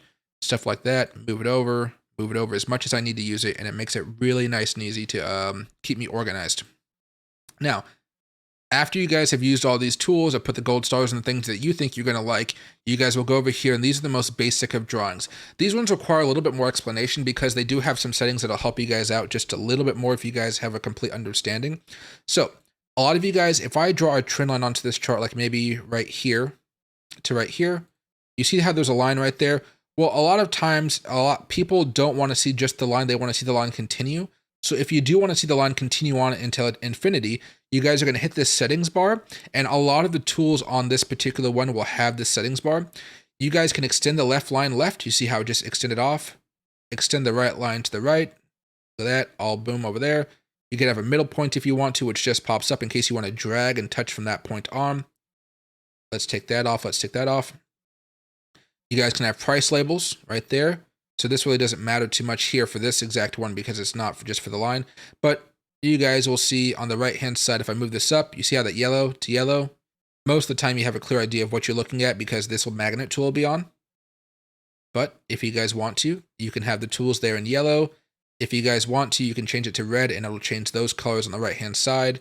It's kind of weird, but the colors on the right-hand side are going to match up the colors of the line. So most of the time, I'd like to have it be yellow or something that's so different than the red and green colors you may see on the chart over here on the right-hand side, okay? Because for me, if the market is red for the day or for the candle, you're going to have a red number right here. If it's green, you're going to have it green over here. Yellow is not green. Yellow is not red. Therefore, I'm okay having yellow as the color of my lines most of the time. You can also do red, and most of the time you guys will understand that just because of the timer. But some of you guys might not have the timer here, and I'll explain how to get that on there in a little bit. Okay, but for the majority of these, there's fun little ways to do it. Same with the horizontal line. You guys can go over here to style, text, coordinates, visibility. You can change it up anything you guys want to over here. With the text, you guys can have a text on top of it. Hello, hit OK. And you're going to see it right there at the midpoint. Right there, hello. This is if you guys want to label the lines. It's very nice to do so. I don't, but you guys can. On top of that, there are vertical lines, cross lines, parallel channels. If you guys just want to draw a channel out for yourself, draw it like that. And you guys can have some type of regression channel if you guys want to there as well. Okay, now, if you guys want to be using any of these a lot, just add it to the favorites. And it's not too hard just to click on it and also put it on your two charts. Many times there are stuff I have over here, and sometimes I just forget because I've added it recently, and I will just find it over here because there's only so many tools you guys can click from. You guys will click on it, trend angle, you guys will hit it right there, and you guys can make it a 45-degree angle or whatever, and you guys can use this for maybe a GAN fan or a GAN box, down the road. Like, let's go over here to the GAN fan, and then boom, there you go. And you can see that little bit of support that happened right there, a little bit of support right there. Although this isn't the best GAN fan for this particular chart, you guys could play with this a little bit more, okay? Now, what I want to explain before we start going over to the top level here is what's on the bottom. I'm going to zoom in again, so I apologize. I know this looks so weird to you guys. However, on the bottom right here, you guys will have a whole bunch of different time frames you guys could use besides some of these. But right here, you're going to see stock screener. If you guys want to go over here and look at the stock screener or the Forex screener or the crypto pair screener, you guys can go here instead of going back to the main page through the home section in order to find that product, okay? So if I were to go over here to the Forex screener is going to be right here, and I can look through all the Forex pairs I want to. And if I zoom out just a little bit more, let's go back to 175. If I actually just hit this negative button right here, hide panel, boom, I'm right back to the chart. Makes it much easier between moving from all of the information you're looking for on the screeners and then going back to the chart. And you can do this with the stock screener. Everything you guys are looking for, it makes it very, very easy. And you are going to notice this tool is right here. And again, if you want to get rid of it for a little bit, go over here to the start and boom, it falls off. Okay. So you guys can look what you guys need to, then you guys can go back to the chart and then put it there. If you guys want to put this on full screen, just hit this little button right there and boom, you're on full screen all of a sudden. Okay. Let's move that down a little bit more. All right. After this, we have Pine Editor. We're going to talk about this a little bit more in the future, but Pine Editor, basically, this is where if you guys make custom indicators like this, you can have the code for that. So you can see the code of the moving average indicator right here, because this is an indicator I was messing with a while ago, but this is the code behind indicators. So if you guys want to copy the code and make your own moving average indicator that's maybe a little bit different than this, you guys can actually just copy and paste this onto your coding platform. I am not a coder, so I don't understand this. I apologize. However, you can copy and paste this and make changes to this as you want to, okay? Now I'm going to hide that down here. Afterwards, we have Strategy Tester. If you guys load a strategy, which I'll teach you guys how to do in a few minutes, you guys will be loading strategies from the indicator tab up here. You guys will see how successful it is. So what I'm going to do very fast is just load a strategy on here. We're going to do the Bollinger Band strategy. And you guys can see how successful it is. 7 total trades, 71% profitable, profit factor of 0.63, max drawdown is 5.5%, average trade is up 13%, but it doesn't look like it was too good. So net profit actually wasn't good here, but you'd have to actually go in here and change some of the settings up, which I'll teach you guys how to do later on. But you guys can see it kind of just shows you how profitable it is, whether it was good or bad, percentage, absolute on the bottom right-hand corner, and performance summary, types of trades it did, list of trades it did right here.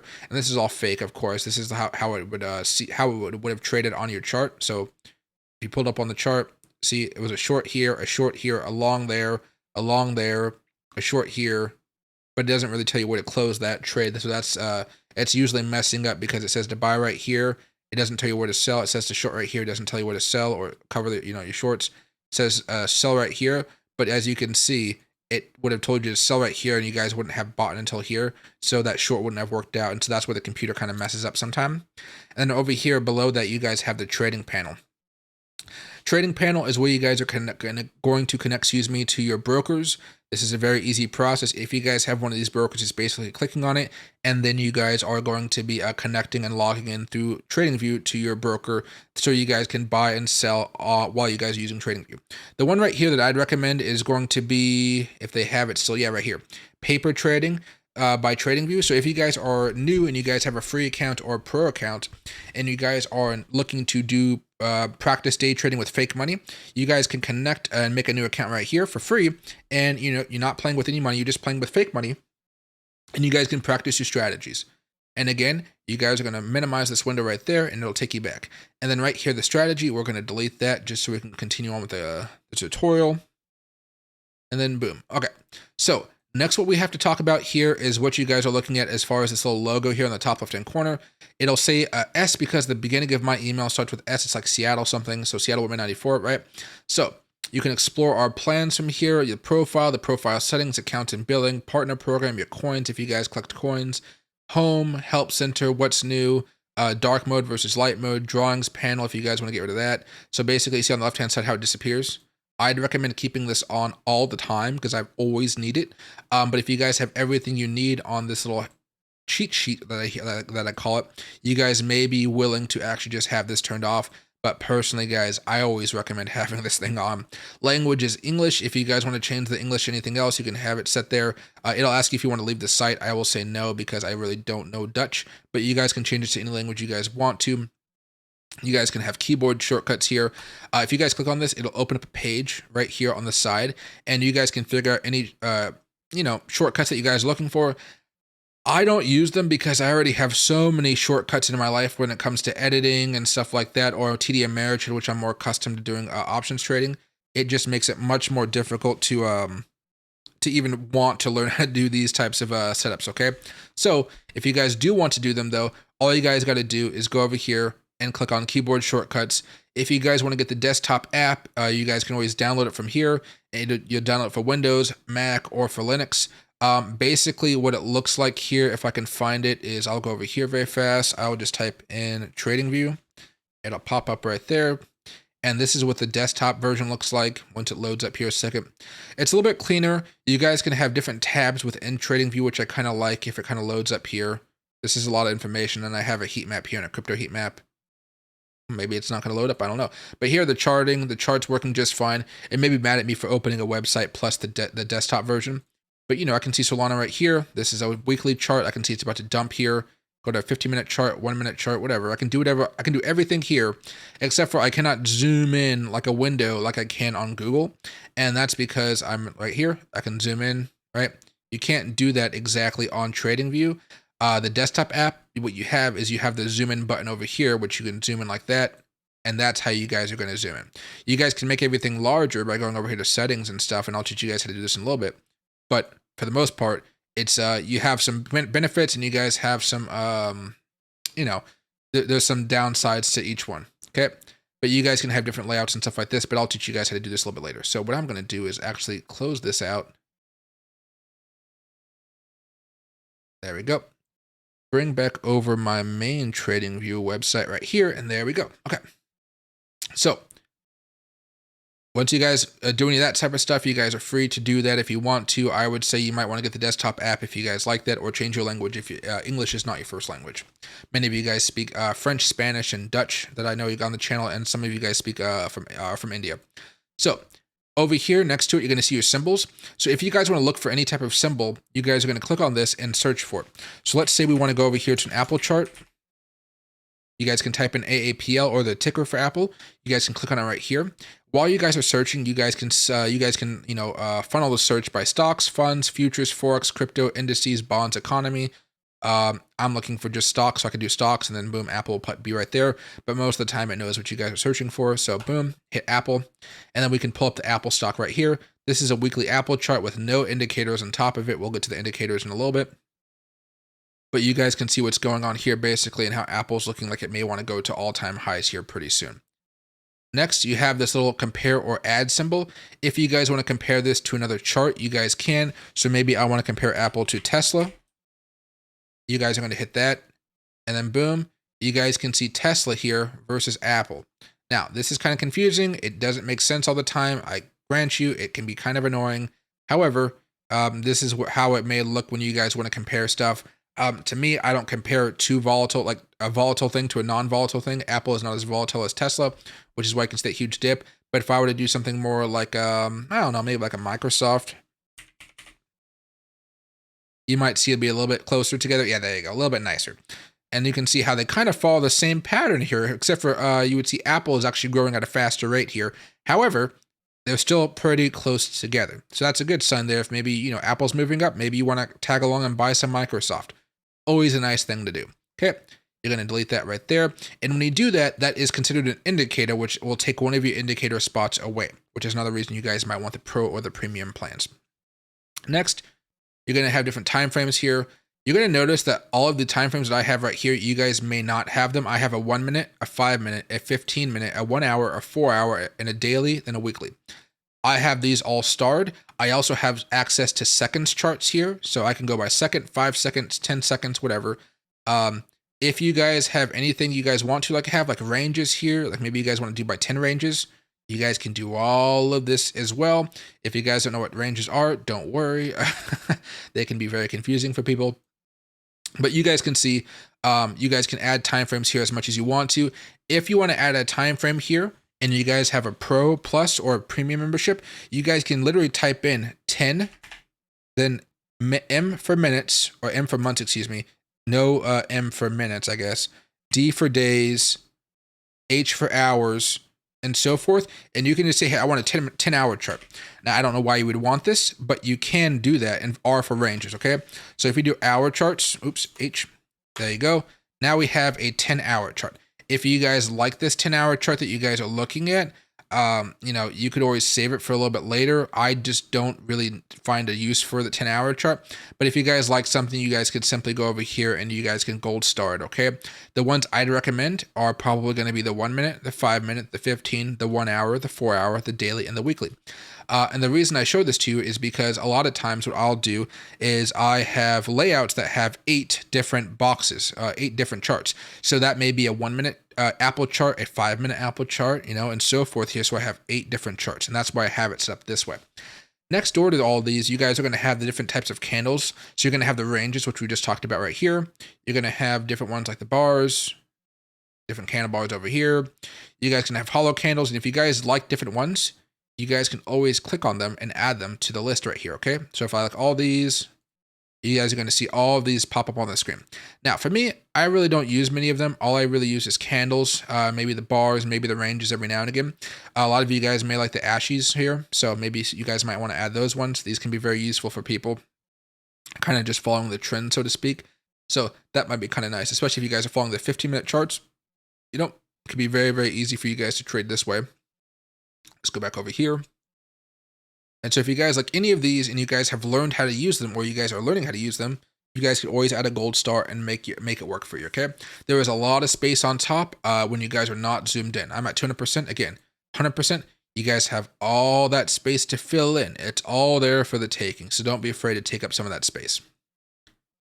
Next to that, we have different types of indicators, metrics, and strategies. This is where you guys are going to learn a lot of different tools out there, so many different tools. So it starts you off in your favorite section with a big old search bar here. If you guys have done the gold star on any indicators, whether they're paid or not, they're going to show up right here. You're going to see these ones that have little lock boxes on them. These are ones where I work with them and I'm affiliate partners with them. So if you guys were to ever want to get a paid service or a paid overlay that kind of does the buying and selling signals for you, you guys would click on one of the links down in my description and you guys would get access to these same ones right here. But it says invite only scripts, you have been granted access. This is from Lux Algo, Chart Prime. I think I even have some from like Sonar Labs and stuff in here as well. So as you guys get them, you guys will have the possibility to, you know, use some paid indicators as you guys like. And if you guys don't like paid indicators, who cares? You guys are fine. You guys can do the old fashioned way. And I think that's usually the best way until you guys, you know, want to get some of those extra signals. Now, right here, you're going to have my scripts. If you guys make your own scripts and you guys can code properly, you guys can make your own custom tools to help you buy and sell stocks or other assets and securities. Below that, you have technicals. So these are indicators that you guys are going to mostly be using. So if you guys want to add a moving average onto your chart, you guys are going to type in moving average. All right. Or you guys could type in MA, you know, in some circumstances, but you're going to see favorites show up first. And then you're going to see technicals right here. You can see it right there, moving average. Click on that if you want it to go into your favorites. And then if you have a question about it, you guys can go over here, show the description. It'll pop it up right there and it'll show you guys how to add the moving averages onto the charts and everything you guys have to do and all of the math involved in it. Now, this tends to be very outdated. You can see this information is from 2011. I have videos on my channel that kind of go more in depth about how to use all these tools because they haven't been updated. Like this one's like 2006 data. It's been a while since they've uploaded this data, okay? So if you guys ever have questions, just search my YouTube channel. You usually find them, but it can be kind of annoying to try to use some of these things because if you see this input right here, look at this moving average right here, how it only has length, source, and offset. Well, if I add the moving average now, see how it has much more than just what was back in time. So if you guys have questions on any of these indicators, just search up my YouTube channel or YouTube in general, and you will usually find some type of information here. And if you guys have a question on any indicator, let me know in the comments down below, and I'll make a video updating you on about how to use it and what exactly it's used for and some of the extra tools here. Like this, it adds a smoothing line. So you guys might change this up expecting this line to change, but no, this actually doesn't have anything to do with this line. It actually, you have to turn this on here, right? There you have a smoothing line as well. Now, we're not talking about this stuff today, but just in case you guys wanted to know, these directions can be very, very, very old, and I apologize for that, but that is out of my control, as you guys may know. Now, if you guys like it, you guys can hit that gold star, and again, it'll show up somewhere in here. Here's moving average right there. This tends to be alphabetical, so you see moving averages with the M's, squeeze and smart money are kind of close together here, and that's the way it kind of works out pretty well. So if you guys want to look for any indicators over here, you guys can. These indicators are done by alphabetical order, so you can search through all the indicators you want to over here. They have quite a bit of them. If you guys want to look at strategies, these are buy sell signals. I don't recommend using these. I have not found really too much of a use for these so far.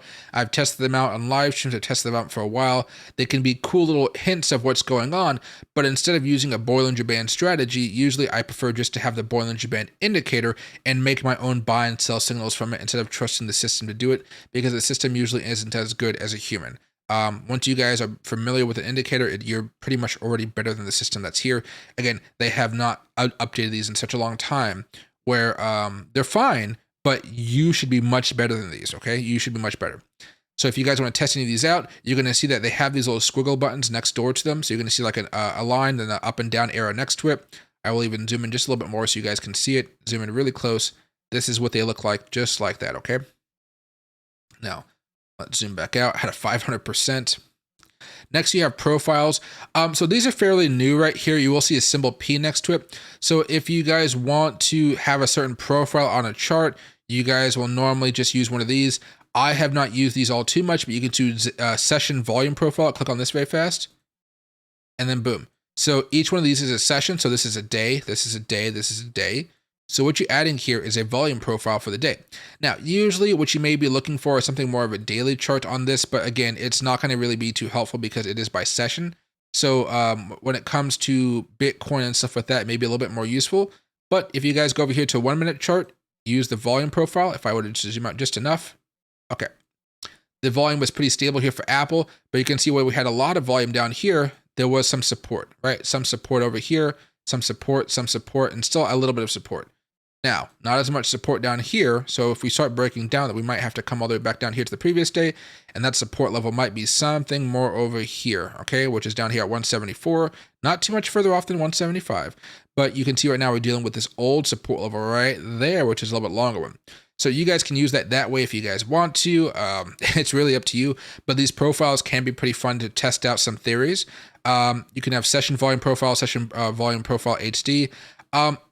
It's really just the quality of what you're looking at. It doesn't really make much of a difference here.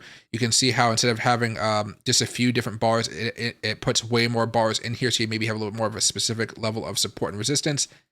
This kind of looks way too cluttered for me personally. However, if you guys want the extra information, you guys can definitely do that, okay?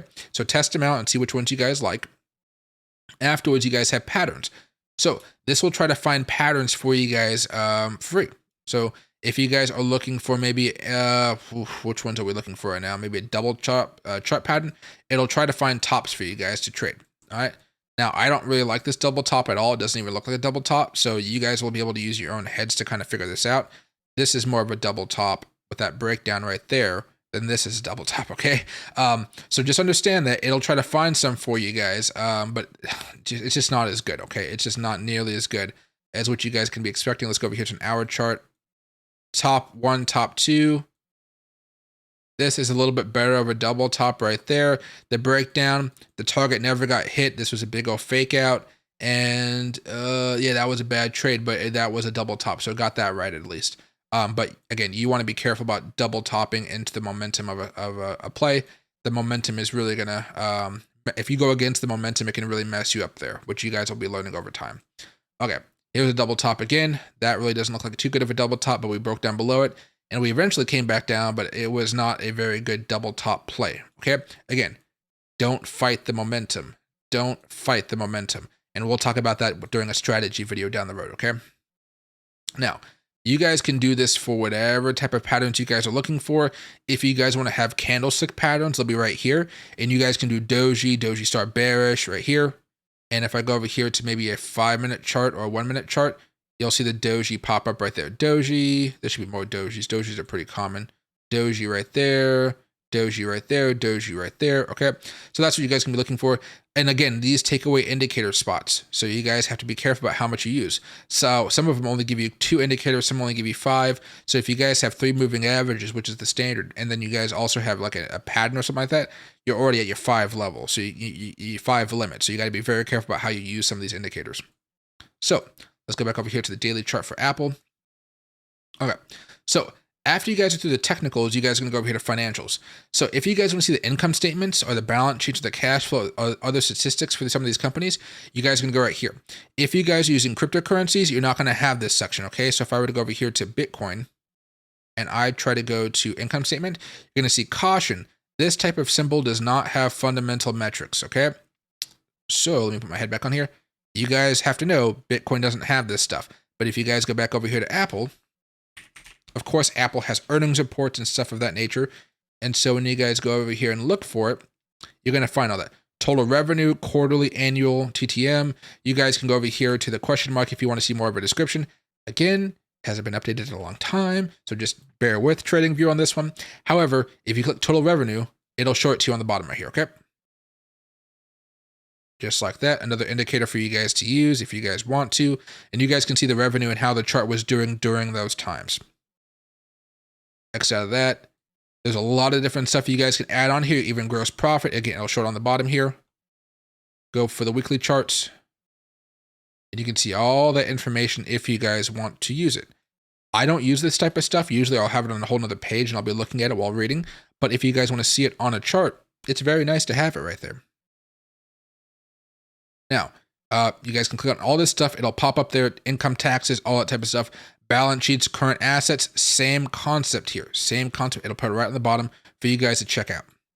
Let's get rid of this one more time. All this stuff you can do. There is a lot of stuff here. Dividends, total debt, net debt. You can go off for net debt here, and you can see how the debt isn't really that crazy, but it's been going up slowly, but not terrible. They paid off a lot of the debt over last year because of all the scary stuff about raising interest rates. Debt's more expensive. You want to pay off that debt so things are not as expensive. Maybe the government can learn something from them. Let's go over here. Cash flow, net income, same concept. I don't want to kind of keep talking about the same stuff here, but same exact concept, okay? Now you have statistics, number of employees.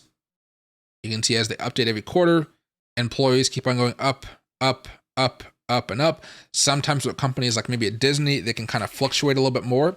But there we go. Fluctuate just a little bit more, but usually they're going up in a good direction. Disney's been going down a little bit more because of some of the effects of COVID and stuff. But most of the time, we're looking pretty darn good. Okay, 2 years are going down. Now we're back up and running as the economy kind of fixes itself up a little bit more. Yada, yada, yada. There's a story to be told in this information. You just have to understand what you're looking for. And it can be anything. Quick ratio, current ratio, inventory turnover, asset turnover, anything your mind can come up with, it's going to be in here. Now, you're going to have to learn how to use this information to make money. That's where things get a little bit more tricky, but it's possible. Next, you have community scripts. So these are scripts that are out there for anybody to use, and they're free to be.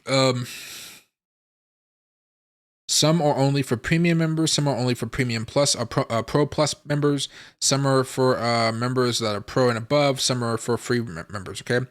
Right now we're on editor's picks. You guys can go to top, trending, top right here, squeeze momentum indicator, LazyBear. I have a tutorial about how to use this one because it's the #1 indicator on TradingView.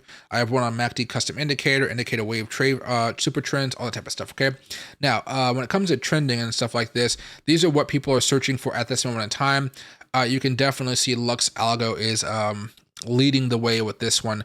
There's one right here, Super Bollinger Trend Expo. That's by Zierman. But everything else seems to be Lux Algo at this point, and they're just really killing this market at this point in time, okay? But there's tons of different indicators you guys can use. The way I would phrase this is you want to try some of these out to see how they work out. If you guys want to have instruction on how to use these, let's go to indicators picks right here. What you guys will normally do is you guys will come over here to editors picks, top. You're gonna go over here and right to the right, there's gonna be a source code if you guys want to copy their code, but there's gonna be a read more section. If you guys click on this, it's gonna open up their tutorial about how to use it. Some are very short, some are very long. It depends on what they want to tell you guys, okay? This is a squeeze momentum indicator. He says black crosses squeezes on, gray crosses squeeze released. So you guys are going to be trading during the gray crosses here. I've made a video about this already. You got divergences happening. So all types of different stuff. Divergence happened here. See how it went down. Divergence happened right here. See how it went down eventually. That took a while though. Divergence right here. See how it popped back up. And you see how we actually had a breakout there as well during the squeeze release. All types of cool stuff happening there, okay? However, he doesn't really explain too much, which is why people like me on YouTube come in and we explain how to use some of these indicators here. And then people often have many, many questions about how to use this. And then, you know, that's why I make my videos on YouTube. But these are all from 2020 and so forth. But sometimes these indicators may have something that says, you know, premium or pro plus. LazyBear, I think, makes his for free. Maybe Chris Moody. Let me go over here to this one. Wizard. This one's for free for everybody as well. Sometimes these are only for premium members. So just so you guys know about that. Doesn't matter for some of you guys, but if you guys get the free ones, they work out best. Usually the ones with the most likes are the ones that are free because everybody has access to it.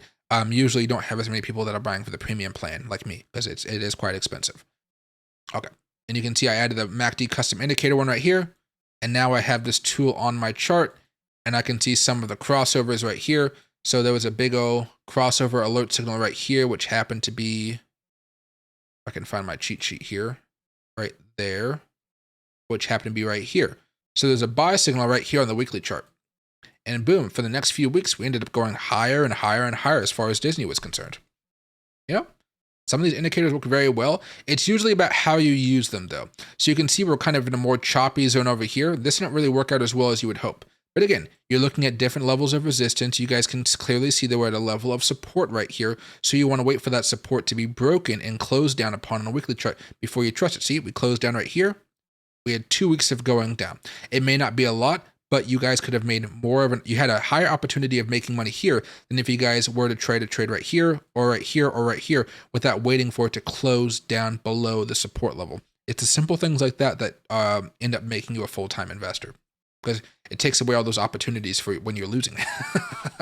Okay, let's go back over here to Apple very fast. All right, now one other thing here. You guys will do little gold stars for these as much as you guys want to. You guys may have fans, or eventually where you guys are fans of LazyBear. I'm a big fan of LazyBear, big fan of Chris Moody. You know, whatever ones you guys are looking for, you'll find lots. A lot of times when you go on YouTube and you search for something like, trading strategy for beginners, whatever. A lot of times, what all they're doing is using these people's free indicators and making it sound like it's their own. It's a lot, and they get lots of views for it.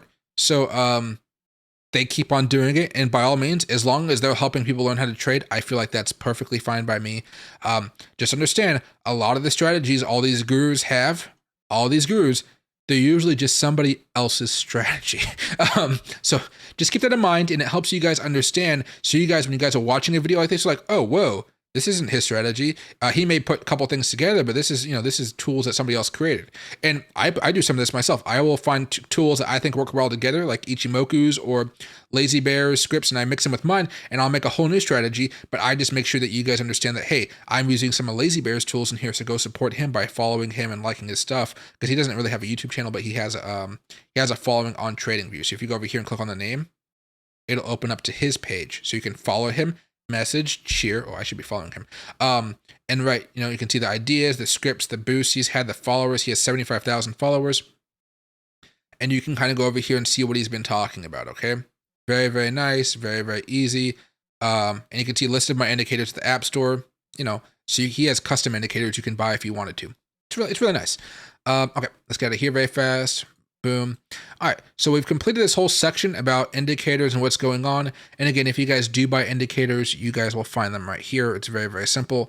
They'll give you access, and there is a lot of different indicators out there. There are so many people that are doing paid indicators. Usually the ones I'd recommend are Chart Prime and Lux Algo and Sonar Labs. These are the ones I work with very closely because I've trusted their products and I've used them quite a bit. I have links to all of them, I think, down below. But yeah, if you like them, you like them. If you don't, you don't. There's never any pressure to buy anything like that. The one thing here is if you X out this, you're going to see this little favorites button right here. And if you want to just look at your favorites really fast right here, instead of having to go through here, then going to favorites and then scrolling down, you can do that sometimes. Now you'll see that I am zoomed in, so you guys can't really see that it says indicators, metrics, and strategies.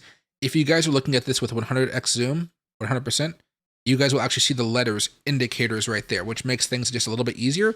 But if you guys ever notice that, hey, for whatever reason, I just can't see indicators, you guys feel like, whoa, where's my indicators, but I can't find it. It's because you probably zoomed in just a little bit too much. But all you guys have to do is look for the bar chart below a line chart, and you guys will be just fine. All right. Next that, you're going to have templates. So, you guys can customize your own templates by making, adding indicators on here, then just saving them. But if you guys just want to use the default templates, which I have never used ever to do trades with, I've used them only in explanations.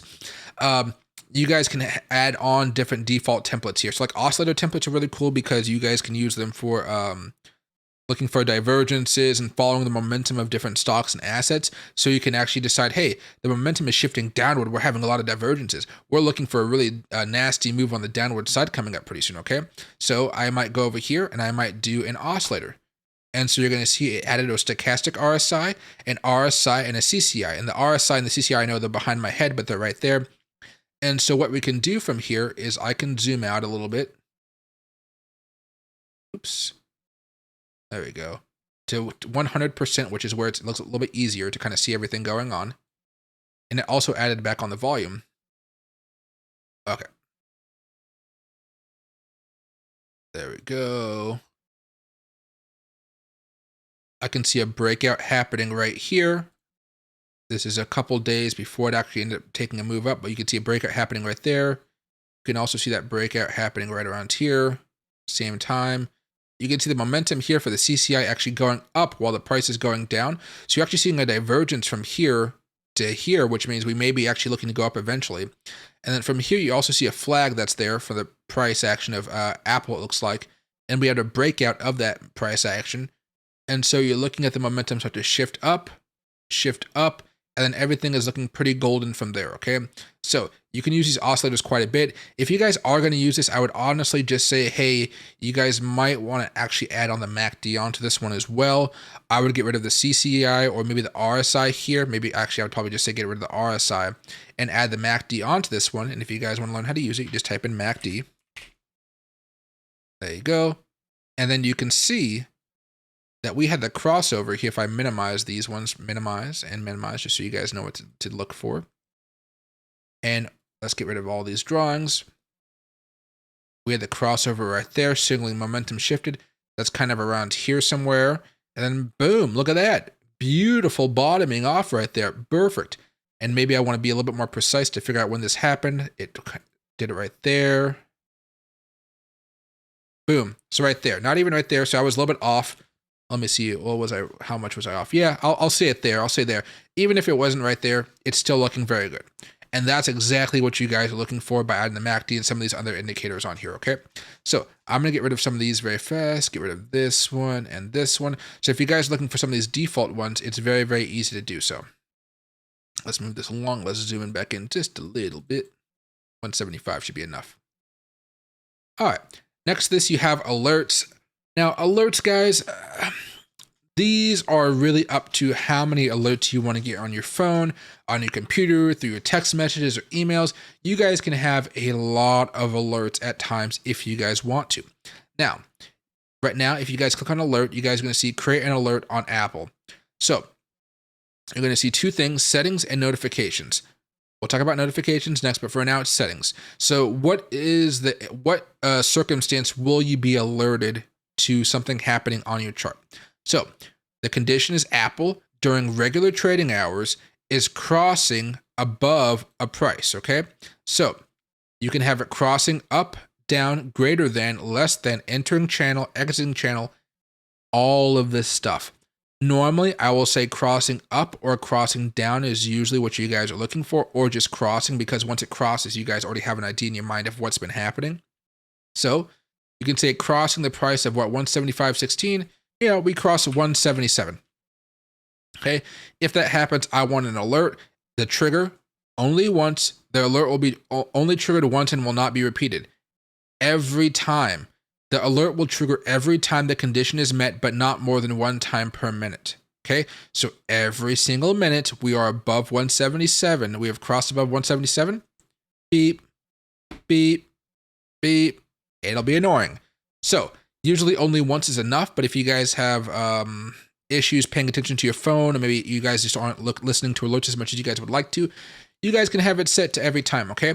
You can have an expiration to this. I will usually have an expiration to my alerts, so they don't, I'm not getting an alert like 3 weeks after the trade didn't work out, but you guys can have, usually like a week is good, or 2 weeks. Sometimes if you guys just are good enough to remember to come back here and actually delete the alert, you guys can actually leave it as an open-ended alert.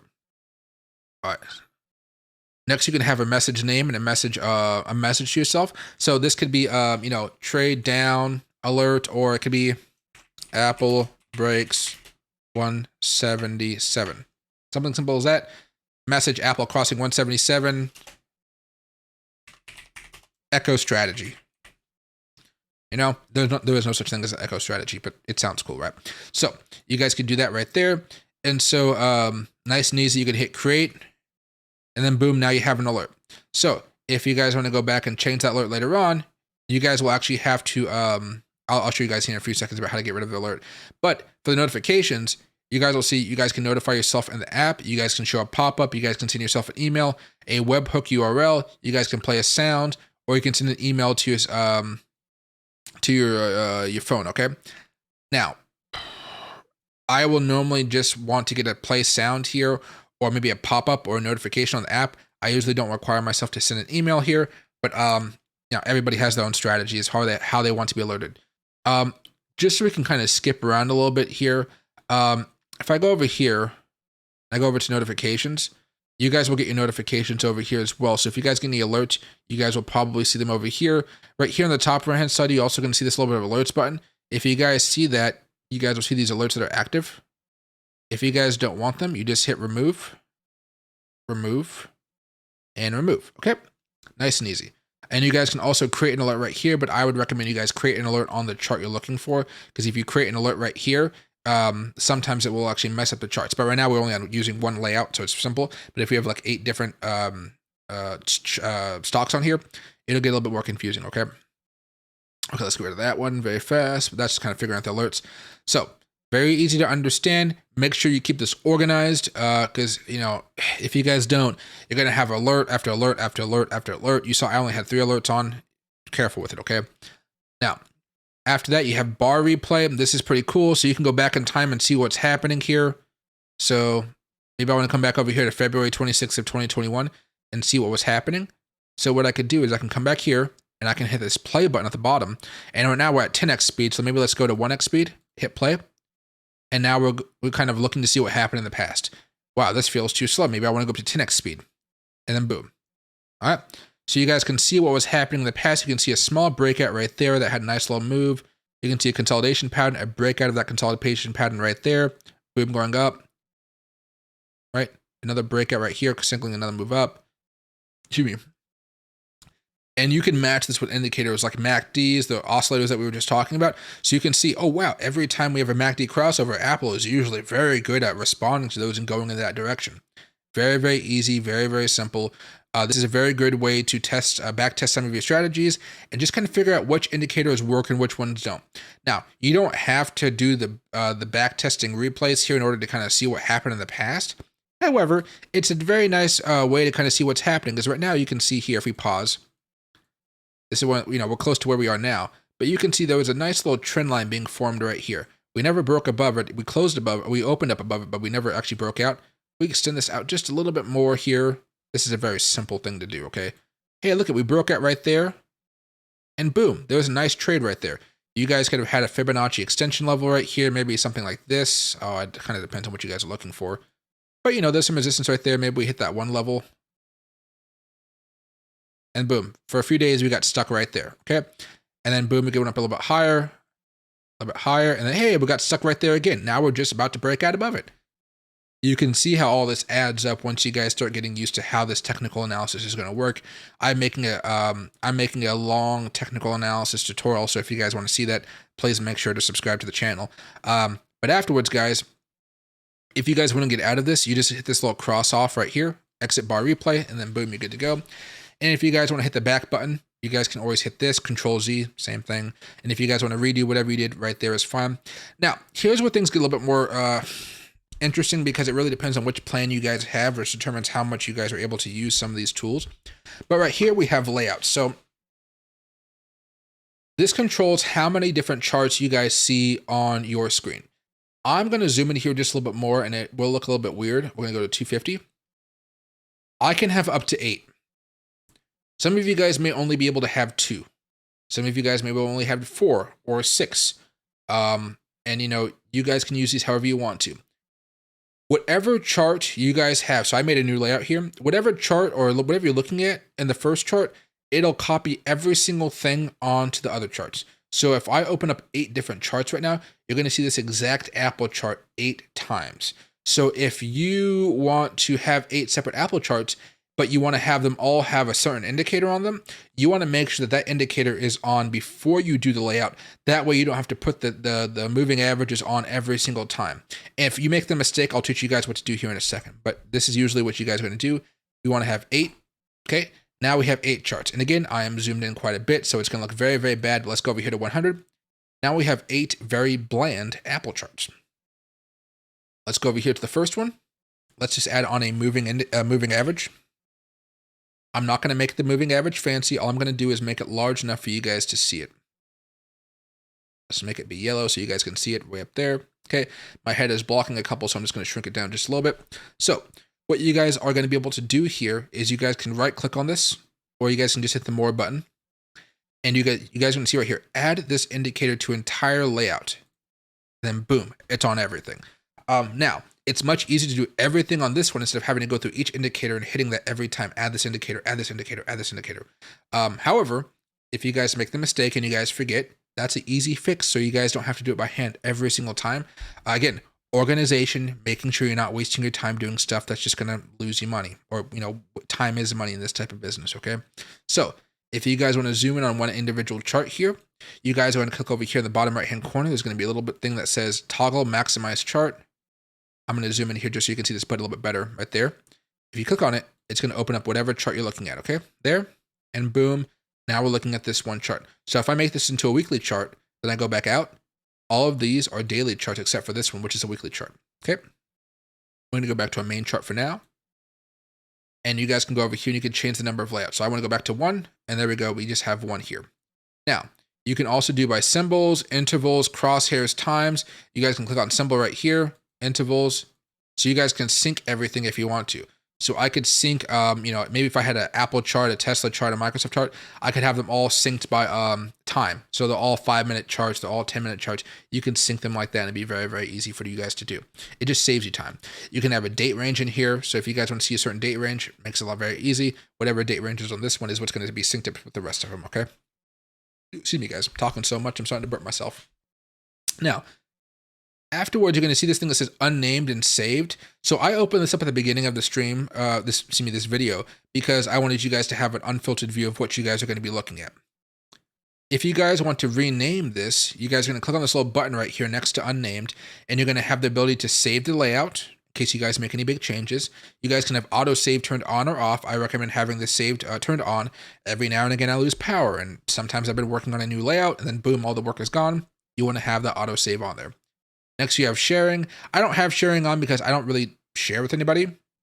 But if you guys want to have sharing and you guys want to have a link, you guys can do that. So sharing on, you have a copy link, and you guys can see this exact layout and what I'm exactly doing. It makes it really nice. Okay. Next, you have rename. I can name this whatever I want to. For now, I would say I am testing this out. So this is going to be a testing out for tutorial. Okay. Oop, didn't spell tutorial right. There we go. And I hit save, and then you're going to see the new name right there, testing out for tutorial. And then you guys can hit save if you want to, but it's on auto save, so everything literally saves as soon as you're done testing it out. And you can see the other layouts that you guys have had right here. You can have export your chart data. You can make a copy. So if you guys want to copy this exact template, you guys can make a copy right here. You can change the name up if you want to. Usually it'll just have the name plus the word copy. Hit save, and it does that. I don't want to do this right now, but you guys can. And then you guys can make a new layout. This is what I just did. New layout. It's going to have another default name here, so it's going to be unnamed. And then boom, we have an Apple chart, blank, new, nothing is here, but we have it, okay? So if you guys make one, then you guys, it's a mistake. You guys can go all the way down here to load layout. And you can see this little X button right here. Chart, layout, unnamed. Yes, I want to delete that, okay? And then boom, you got rid of it. So I was already on it, so deleted it, and it took me back to the other one, testing for tutorial. Okay. Now, there is one thing I want to tell you guys about this, just as a kind of something that may help you out down the road. Let me make my head just a little bit larger here. Okay. So you guys can go here to load layout or to recently used. If you guys go to recently used, and let's say I click YouTube show, which is the one I do when I'm doing when I'm streaming for you guys. It didn't open a new tab. It used the tab that I currently had. Okay. So this is a Bitcoin chart right here. You have the MACD and you have a couple oscillators and tools. You guys have a paid tool right here showing you the divergences, and boom, we ended up coming back down. This is an hour chart though. Stuff like that. Okay. So no new tab. If you want to have a new tab, you go to load layout and then you hit test layout tutorial and a new tab pops up. Much easier. Okay. Now this is for another tutorial I was doing for TradingView, but you guys can see same thing, same concept. This is a moving average. It looks like with a smoothing line on top of it. So, you know, it makes it a lot easier to do that. So remember, if you want to have the same tab, click over here in recently used. If you want to open a new layout or a new tab, you guys will find it over here. Okay. Now let me get out of this one very fast. We can use my streaming one here for a couple seconds. Oops, didn't mean to delete that. Control Z will bring it back. There we go. Let's go to collapse pane. Let's collapse the pane over here. Let's go over here to a daily chart for Bitcoin. There we go. And you guys can see I have some simple moving averages on here, 20 and 50 and 200. Now, that covers all of that right there. Next to this, we have a little bit of a quick search button. This is if you guys are looking for a specific drawing or tool or function, not indicators, but if you guys are looking for a simple tool, you guys may tap them in here. Line. I see all the lines I could use. Okay. Simple, straightforward, nothing too complicated about that one. Next to this, you have the chart settings right here. There are two ways to reach this. You guys can hit this little button right here, or you guys can right click on the screen and go to settings on the bottom hand side. Let's go through all the settings here. So we're going to start with the symbols here. That way we can just kind of go from top to bottom, make everything really nice and easy. I know we've talked a little bit about appearance so far, but we're going to come back to that in a few minutes. So you guys see symbol right here. You guys can go to color bars based on previous close. This will basically change the way the bars are colored here. For my chart setup, you know, red is a bad day where we closed lower than where we opened. Green is a good day where we closed above where we opened. Simple. Now, if you change this up a little bit, the colors may change depending on how you have your candle structured. And it's as simple as that. Mine aren't going to be affected by this, but if you guys start changing these colors up a little bit, you may have some issues here, okay? Especially when you're looking at gap ups and gap downs and stuff like that. It can change stuff up, especially if you guys using Kakashi candles or different bars. I will keep this off though. Next, you have the body of the candle. If I were to zoom in here just a little bit more, let me actually get out of this for a second so I can zoom in here. There we go. Let's get that over here. If you guys don't want to actually have the inside of a candle, you can take it out. You guys just want to have the outside, fine. If you guys don't want to have the borders of a candle, boom. It doesn't really make a difference unless you take off the body. Then you guys realize how little you guys actually have. I will usually keep everything on, but if you guys don't want the wicks, you guys can take the wicks off as well. I like having wicks, but if you guys don't want to see, if you guys just want to see the opening and closing and that's it, you guys will take the wicks off, okay? If you guys want to change the colors of the candles, you guys can change the colors, okay? But remember, you're only changing the body, you're only changing the border, you're only changing the wick. So if I want to go over here and I want to change the wick to be green, or red, excuse me. All the colors are now red right there, okay? Now, You guys can do that if you want to. Everybody has their own way of doing that. I will usually keep the colors the same here. Mine are like these turquoise colors here. And I have like a different type of red. I won't use the deep red. See, I use a different type of red over here. Well, I think that was the red. Yeah, right there. Yeah. It's the same. I'm a little bit colorblind sometime. Should be good enough for now. But you guys understand what I'm talking about. After that, you have price lines. So you see this little red line. It's very, very faint. You guys can turn that off if you guys want to. If I can make it a little bit thicker, there you guys, now you guys can see it right there. I usually don't have it be too thick. I just like to have it really small so I can kind of see what's going on. But usually the number here is equal to where that line is at that exact point in time. Okay. Now, afterwards, you can have high and low for the day. I usually don't mess with this all too much. Let's see. This is a weekly chart. So we have the high and low. Oh, this is actually high and low, it looks like, for the chart. So this is the high for the chart right here. The low is way, way down here next to the TradingView logo, which is behind my face. Let me move it over here very fast. Can I move it? There you go. It's way down here by the TradingView logo, but the logo kind of pops up and blocks it, but it comes all the way down here across the bottom.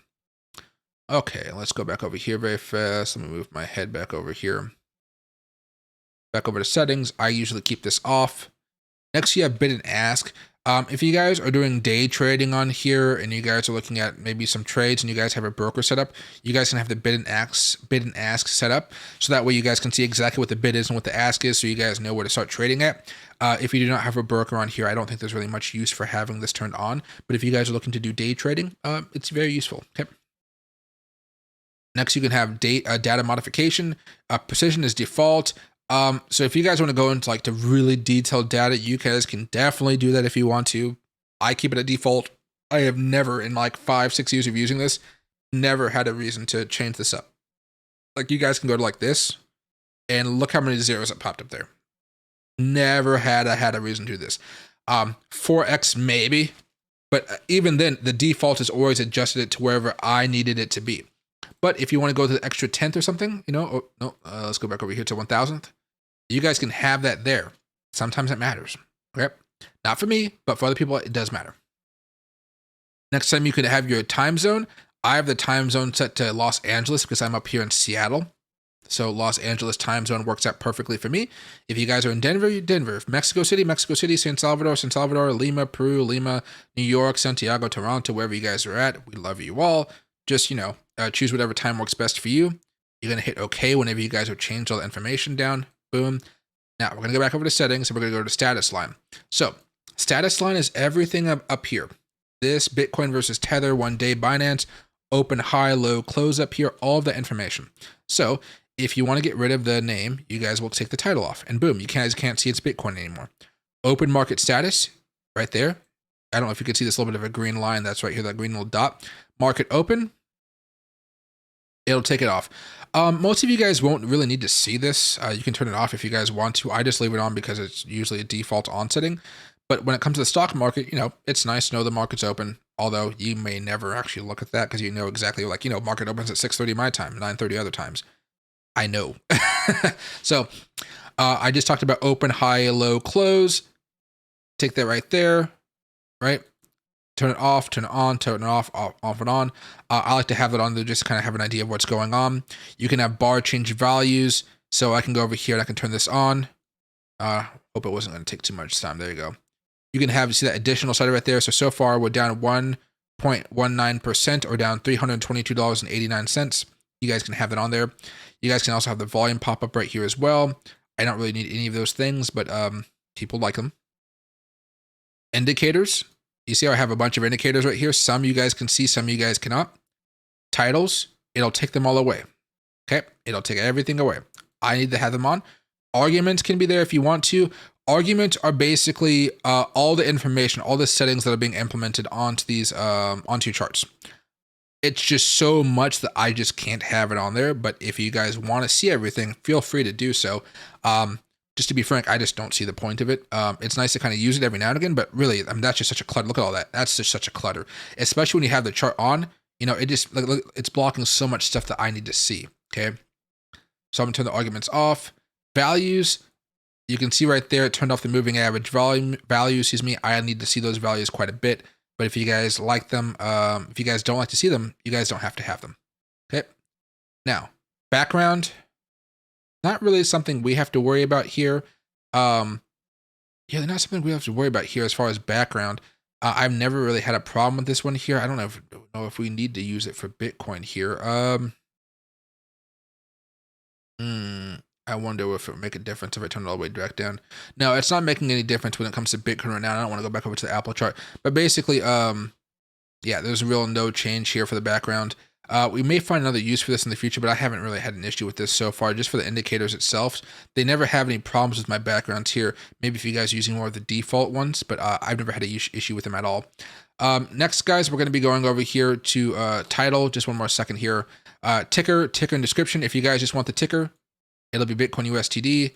If you just want the description, Bitcoin Tether. If you want both, you guys will see both. Bitcoin USTD, Bitcoin Tether. Okay. I usually recommend just keeping it at description or ticker. I prefer description though. It's the default setting. I've just grown to like it more. Next, we have scale.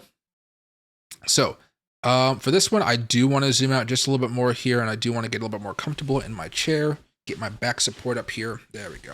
Okay. So this really is just all personal preference, this one, if you ask me. So here we go. Symbol name. If you guys want to have Bitcoin right there, you guys can add it on. Okay. I don't like to have it on there because I know what I'm looking at. Symbol last price. If you guys don't want to have this on there, take it off. Exactly. Okay. Value according to scale, price and percentage value. For me, I like to just have it set to according to scale. That's just my personal preference. Bid ask. You can see the bid ask happening right now as far as Bitcoin is concerned. This data is coming from Binance. Therefore, the bid and ask is coming from Binance as well. Okay. If you guys are looking at stocks, it might not be the exact same information, or it might be coming from the NASDAQ, whatever exchange it's usually coming from, like the NASDAQ, the S&P, stuff like that is where you might be getting it. Okay. If you guys have a broker attached, it'll be that bid and ask. High and low price, high up here, low down here. Indicators and financials names. Okay. So those were the moving averages. That's that. If I go back over here, moving average, moving average, moving average. Let's go back over here. Indicators and financials value, the value of those moving averages. Okay. Which I can see over here without having to do both. But if you like both, you guys can definitely do that. No overlapping. I have this clipped on. We're not having any issues with it right now, but sometimes you will have overlapping between all these types of information. I don't want to have the overlapping, so I just have the no overlapping checked on, especially when you have the moving averages and you're looking at a chart like this. Those huge blocks can overlap pretty easily. Okay.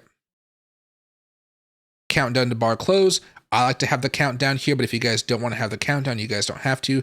I like this a lot when I'm doing day trading. So like, every 15 minutes, you usually have a big bump in a chart one way or the other, because everybody's getting ready to adjust, and the buys are coming and the shorts are coming, and everybody's making their big gambles on the 15-minute marks. So if you guys have that countdown, you guys can see, okay, now something big is about to happen. Scalpers love to enter a few seconds before the 15-minute candle closes. Therefore, they're ready to take advantage of whatever move happens right after. They would have already determined that. So plus button right here. This doesn't really have an effect on us because we're not really trading, but there is a plus button here if you guys want to use it every now and again. Haven't really found a good reason to use it just yet. Okay, there we go. Currency and unit always visible. I like to have this always visible, but you guys can have visible on mouse over. So you can see right here at this top right hand corner, see how it just turned up to USTD. I don't want to have to go over to use it. You can have always invisible, so you guys don't know what we're talking about here, but you guys would know. So it really just depends on your personal preference. But it doesn't hurt my eyes just to have that little bit of a USTD up here. I don't mind it at all.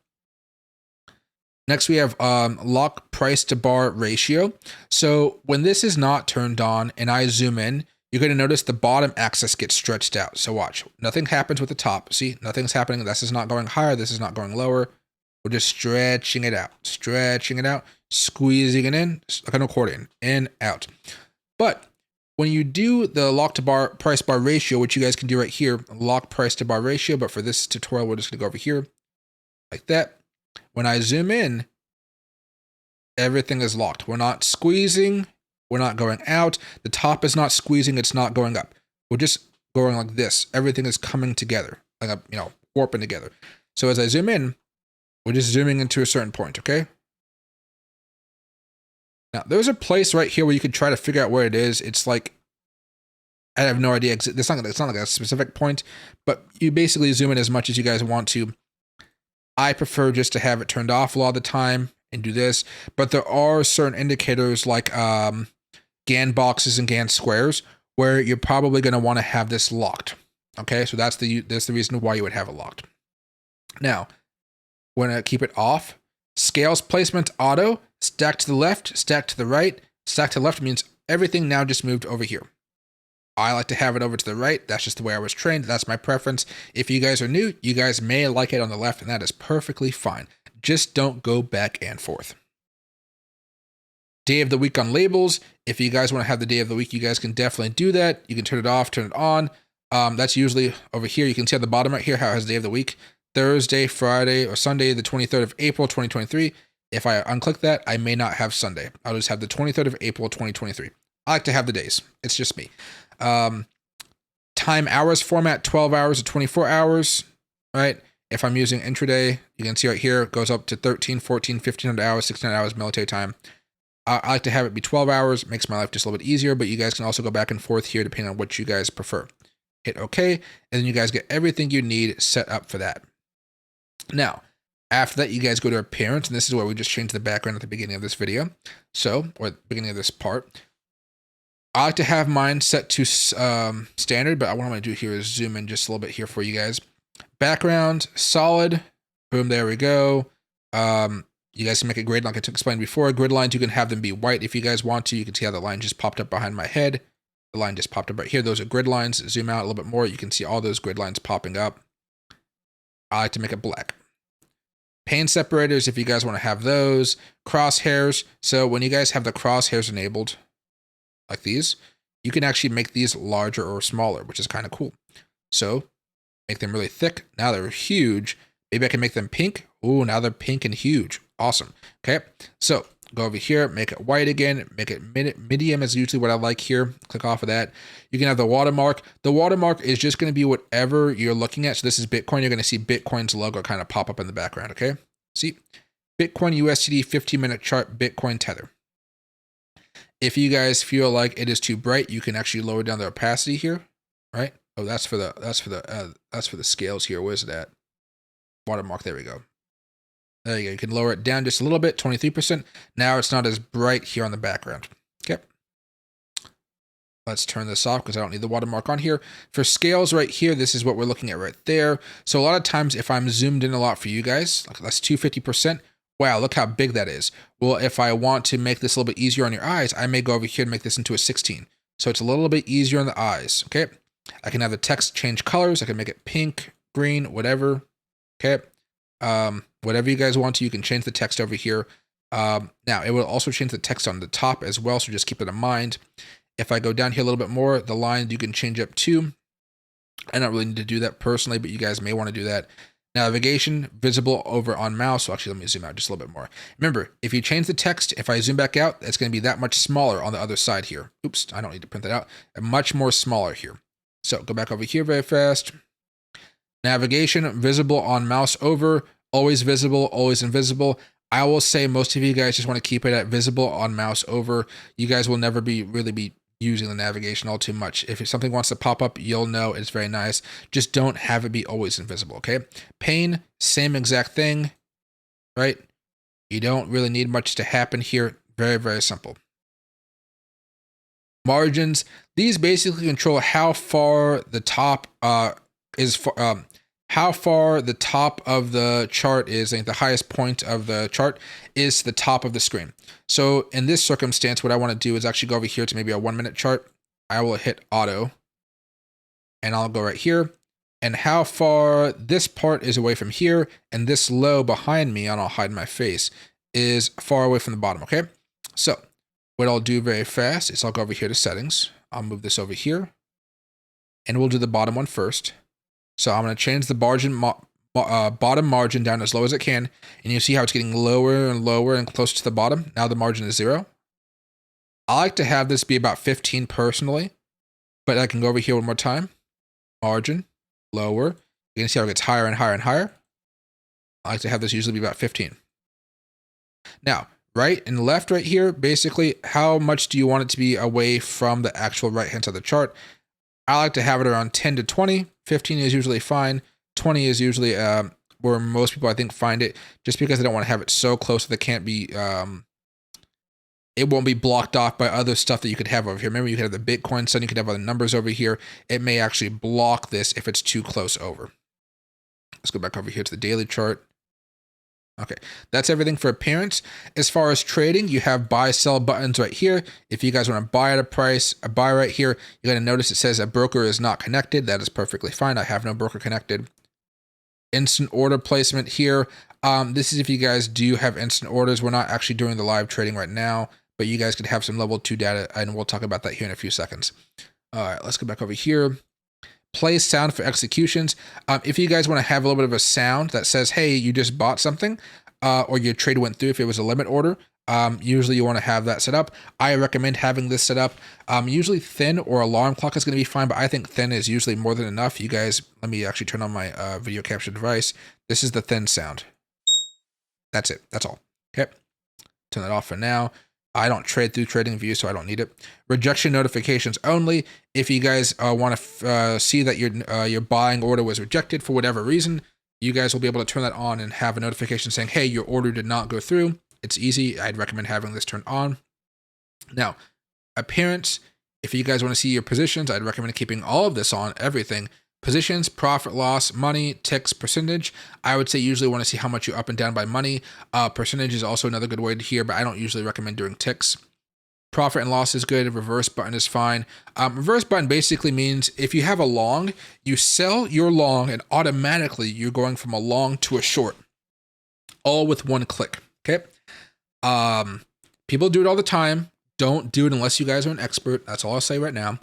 Orders, if you guys have any open orders right now, it'll be nice to see where they are. So yes, keep this on. Brackets, profit and loss, you guys want to keep this on. Executions, you guys want to keep this on right here. Executions labels, I would keep that on if you guys want to. This is more of a personal preference. I would say try it on first, then determine if you guys actually need the information. Below that, you have extended price line for positions and orders. I'd recommend keeping this on. In orders and positions alignment, I would probably say keep this center or keep this left. Most people like to keep this on the left, okay? You may want to try it on the right, but I just haven't. It just looks weird if you do it like that, okay? Next, we have events. If you guys want to have ideas on charts and what's going on and all types of stuff like this, you guys can definitely do so. Basically, when you have the ideas on charts, if I just kind of zoom in here, you can see people guessing online which way we're going, okay? So you can see maybe if I go to the weekly chart here, let's kind of stretch this out a little bit more, stretch this out a little bit more. Okay, there you go. You can see a lot more people bearish up here than over here. And guess what? We're coming down a little bit, but you saw the same thing over here. So most people are kind of guessing on TradingView, to be kind of frank with you guys. But you can see right here, everybody was really, really bullish, but that's because the week was really, really bullish.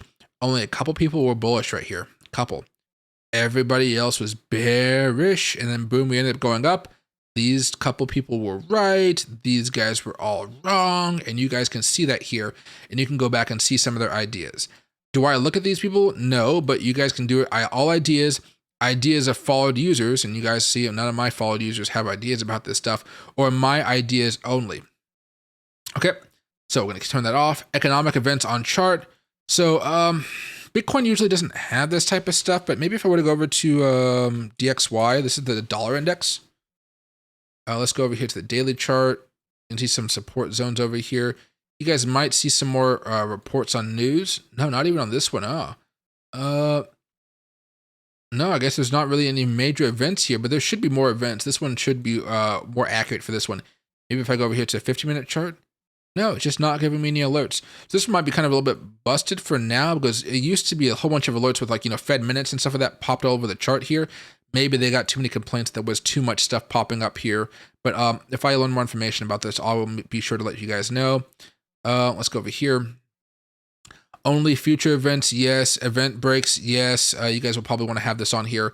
Latest news and minds, I'd recommend keeping that on. I'm sure they'll get it fixed back up soon. Sometimes they do turn stuff off just to fix it. But this is usually something I really like having on my charts, especially when it's dollar indexes, when I'm on my personal charts.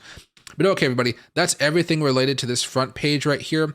Afterwards, you guys are going to click on this button right here that says full screen mode. If you want to go into the full screen, very nice and easy to understand.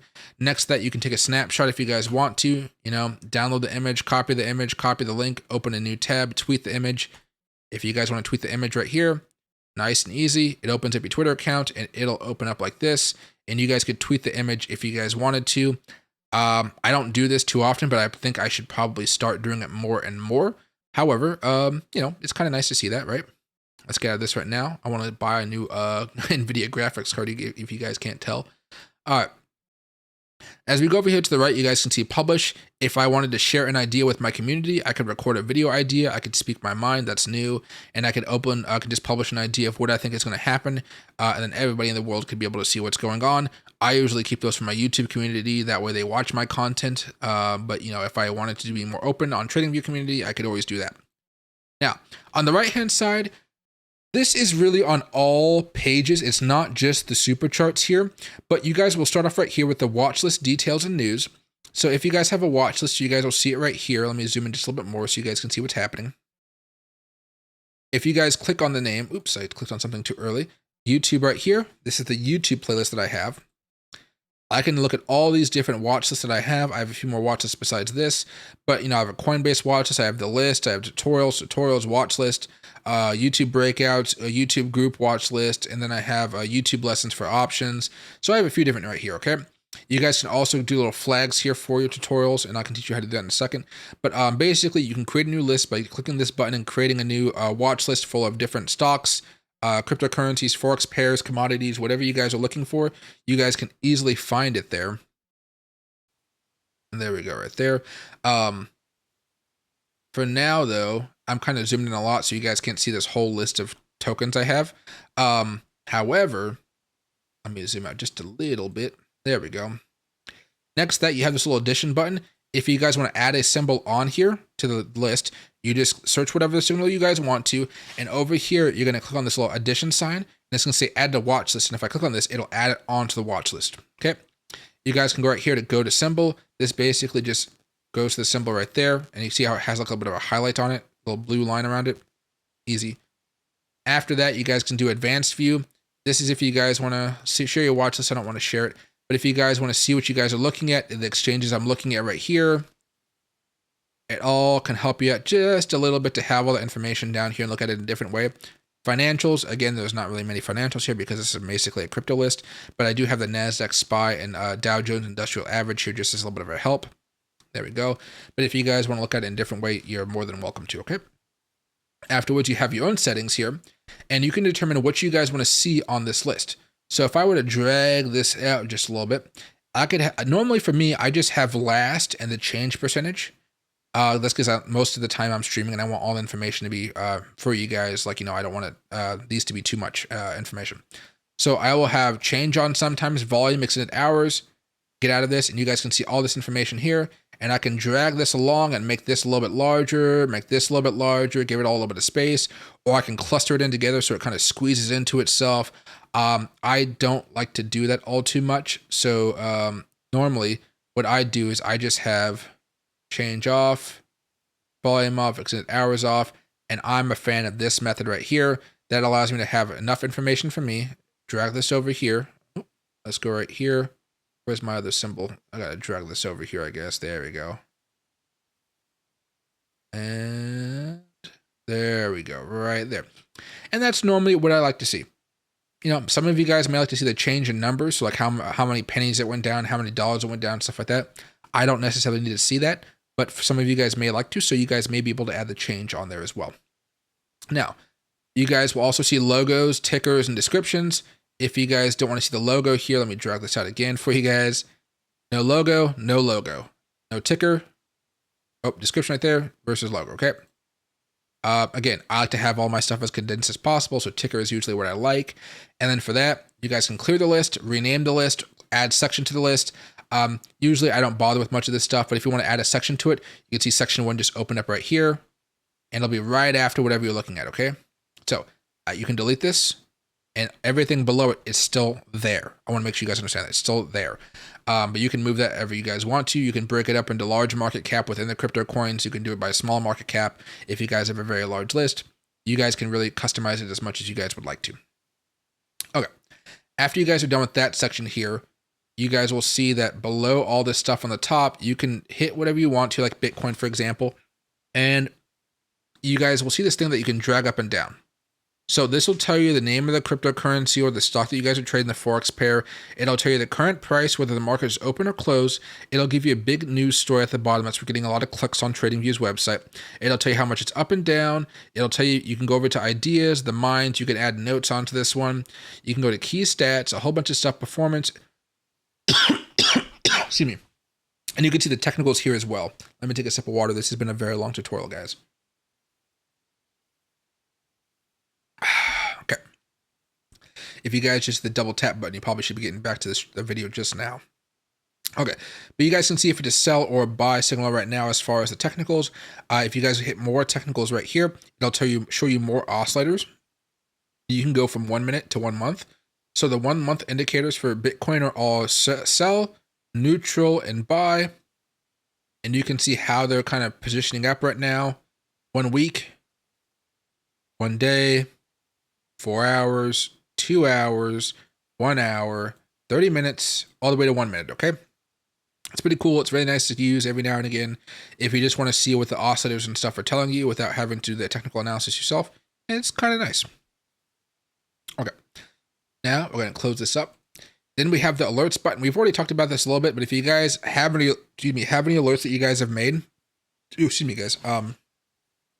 you guys can basically just keep track of them here and have an alert log to say, hey, what alerts have gone off and have you done anything with them and so forth. Okay. Let me move this down here.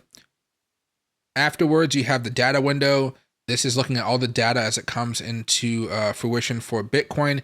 There are some other indicators here. You can turn the indicators on like this so you can see some divergences. Divergence here, divergence here, divergence here, and you can see small bumps up after you had those divergences, a divergence up here, and you can see how it went down a little bit after the divergence. Divergences work out quite a bit. But you can see all the data on divergences, all the data as far as the open, high, low, close. This is all stuff on the top of the screen that you guys could look at. The MACD on the bottom that's hidden, and the chart prime oscillator version 2.1.1. Okay. Afterwards, you have Hotlist. These are usually things that are getting a lot of volume and they're being traded quite a bit. For me personally, I don't use this, but if you guys want to say, hey, what's having a lot of volume right now? What is something crazy that everybody is trading and it's going up parabolically or it's crashing a lot and there's just a lot of opportunity here to make a quick buck? Usually you're going to be opening up this hot list. You can see Palantir.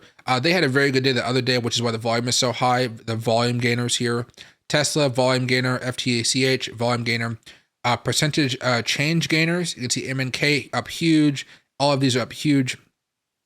Coming down a little bit more. US exchanges, percent change losers, big crashes. You can come down here. You can scroll down and see what's working out, what's not working out. And you can have some fun trading these if you guys like to, okay? Now, this is only really involves stocks. I wish they would have had something more for cryptocurrencies, but they don't at this point in time. But I think that's just because there's a lot of those crappy coins out there that may kind of glitch out this system if you think about it, right? But yeah, so you guys can see all this stuff happening right now. Like Foot Locker's down 27%. Wow, nobody can afford high, crazy price shoes. Now, let's get out of this. Next, you have the calendar. So this is what we already talked about as far as on the main page, but you guys can see it here while you guys are looking at your stock charts at the same time. And again, we're zoomed in quite a bit, so you could have this on the side. You could be looking at information over here and looking at different articles. So I can go over here and I can say, hey, inflation rate year over year. Let's open this up very fast. It'll open up a new tab and it'll put it onto my Google Calendar and I can hit save and boom. Now I'll get a little bit of an alert of what's going on here. Okay. Nice and easy. If you guys want to be aware of what's going on, it makes it really nice to just do that.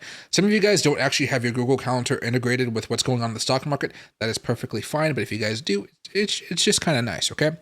Next, you guys can always go over here and go to the chart. So you can launch the chart of whatever you're looking at. Interval is not appropriate. Oh, that's fine because I was looking at a different one. But you guys can see this is the United Kingdom inflation rate year over year. It's very high at this point. Hopefully it's going to go back down.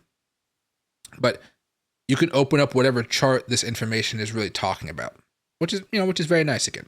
Let's go back over here to Watchlist. Close this down. Let's just go to Bitcoin for now, I would say. Let's go to the daily chart. There we go. Okay. Now, for now, let's go back over here to the calendar. You guys can see everything going on here. Earnings calendar. If you guys want to know where earnings are coming up, May 21st, Bank Apple, can't pronounce that. May 22nd. These are not just American companies, which is why I don't use this, but there are tons of companies on here. Tons and tons of companies that you guys may be looking to use. Below this here, you're going to have this section called My Ideas. If you guys have ideas and you publish them, they will show up right here. So you can go back and see how they worked out for yourself or see if there's any questions on them and things of that nature. Very nice to have. Right here, you can also do chats and comments. So this is basically what people are thinking about when it comes to Bitcoin. You can share your opinion here. I don't think you have to pay for this. You just kind of share what you guys are thinking. People say like, hey, there's a big bull run coming up. Bitcoin will continue to decline 1 hour with 1 hour top indicator, and they'll share their strategy. So you can go over here and you can see why they think this. Now, this is a whole bunch of information on the screen right here. I mean, it's just crazy amount of information. Don't even try to understand what he's doing here. However, and this person has their strategy and they're saying that this Bitcoin is going to continue to go down. This is a 1 hour chart looking at Bitcoin versus the US dollar. And he's forecasting everything going down here over the next few hours, it looks like, on an hourly chart. Now, I probably agree with him, to be frank. Not off of that chart data, but I do tend to agree with him. If we can break 2,700, we can retest 28 for 8, but I feel like we drop low to 26.2 before the run-up. Just thought this guy has his opinion right here. He's hoping for a dip, then a blast up. He's using a 7-hour chart right now. So again, everybody has their own theories of why things are going the way they are. This guy is thinking maybe we go back down, maybe down to, what is that? 25,000 before trying to make a larger move up, or maybe we come all the way back down here to 9,500 before making a larger move up. There are a whole bunch of different strategies here. Everybody has their own, but you guys can find them right here. Afterwards, if you guys have direct messages to people, you can have them over here. Public messages right here. So this is you can give a Discord chat room right here. People can be pretty spicy in here. But what do you call it? People like to give their information and talks. Meet our new Quicks chat format mines. You can click on this if you guys want to. You guys can see what people are talking about. You guys can go into their threads if you want to. I don't, but feel free to give it a try. I mean, just don't take a random person's trading advice. Just, unless you trust them or something, but just be careful, okay? Be careful.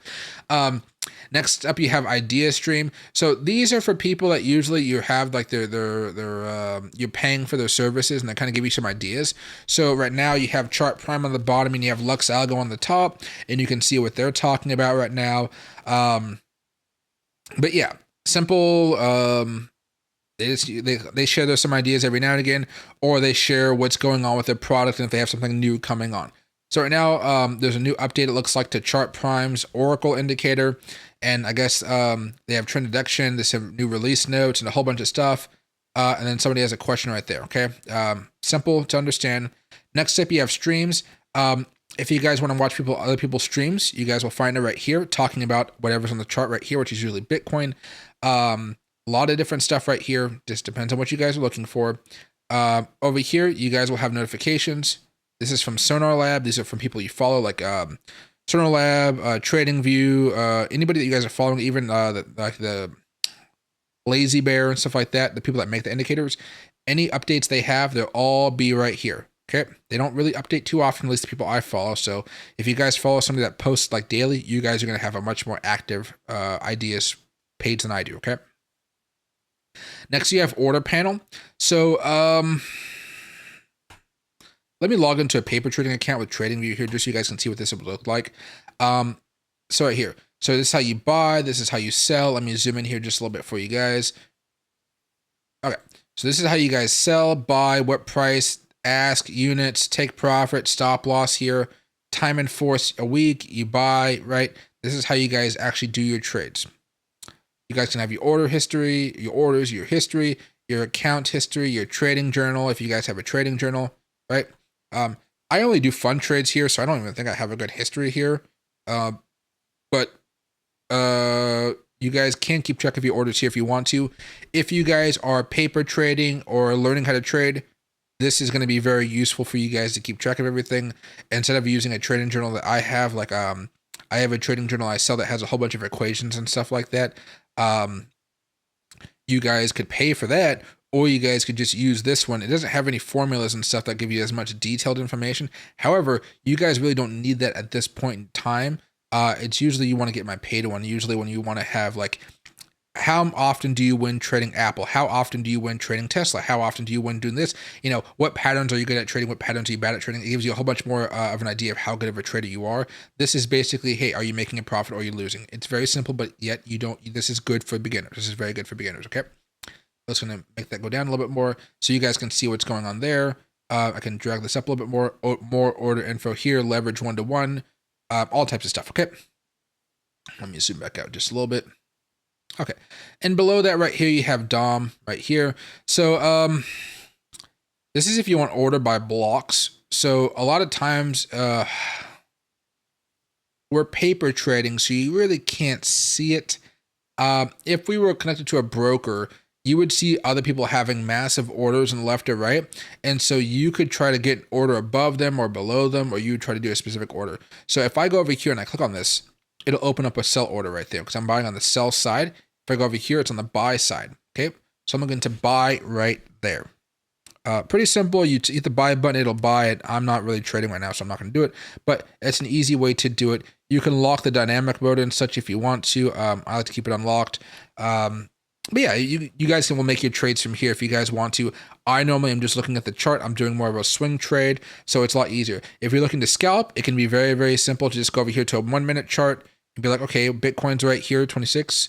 I can see right there popping up. You see how it's a little bit of a lag right there? This is why I don't like to trade too much on TradingView. But you click that right there and like, okay, I want to go long here. Let's go buy, and I'll scalp as we hit this moving average right here for a quick 10 cents or something on Bitcoin chart.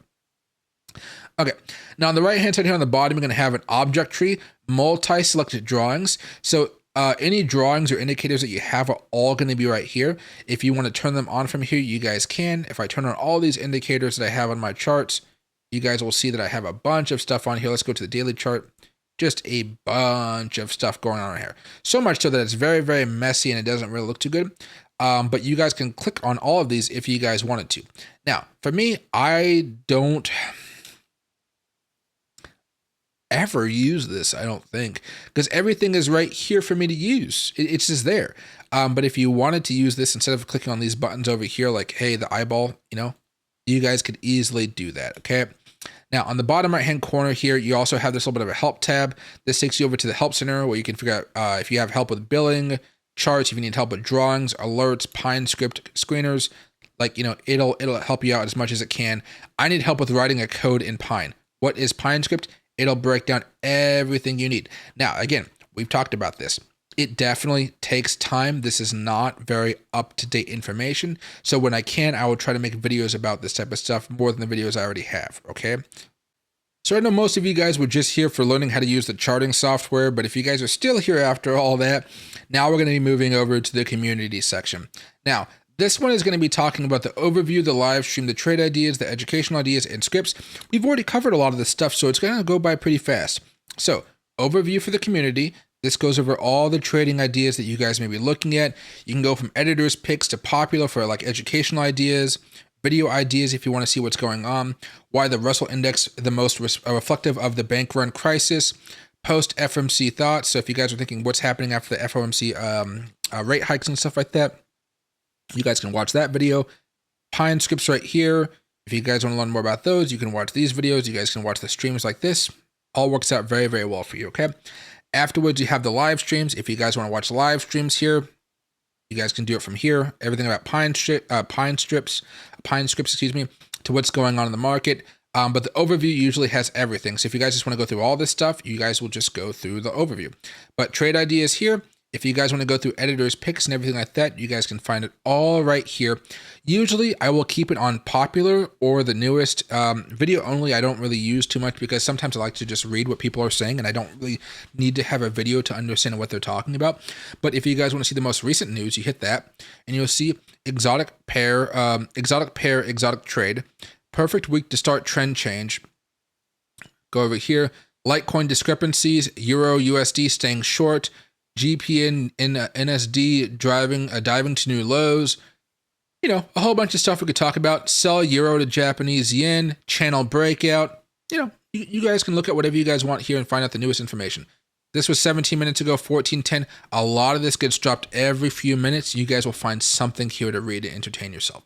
If you guys find yourself being as entertained as I do when just looking at charting data and seeing what other people are talking about. All right. Now, you guys can go over here and do harmonic patterns, chart patterns, technical indicators over here if you guys want to get more in depth. But what do you call it? It's really up to you guys as far as which you guys are looking for, okay? Next up, you have educational ideas. If you guys don't want to look at stocks, cryptocurrencies, and whatever, this is how you funnel it out. Trading plan, trading tools, trading ideas. Sometimes trading psychology and risk management may be kind of nice for you guys to just have a little bit of an update on yourself with, you know, a little update.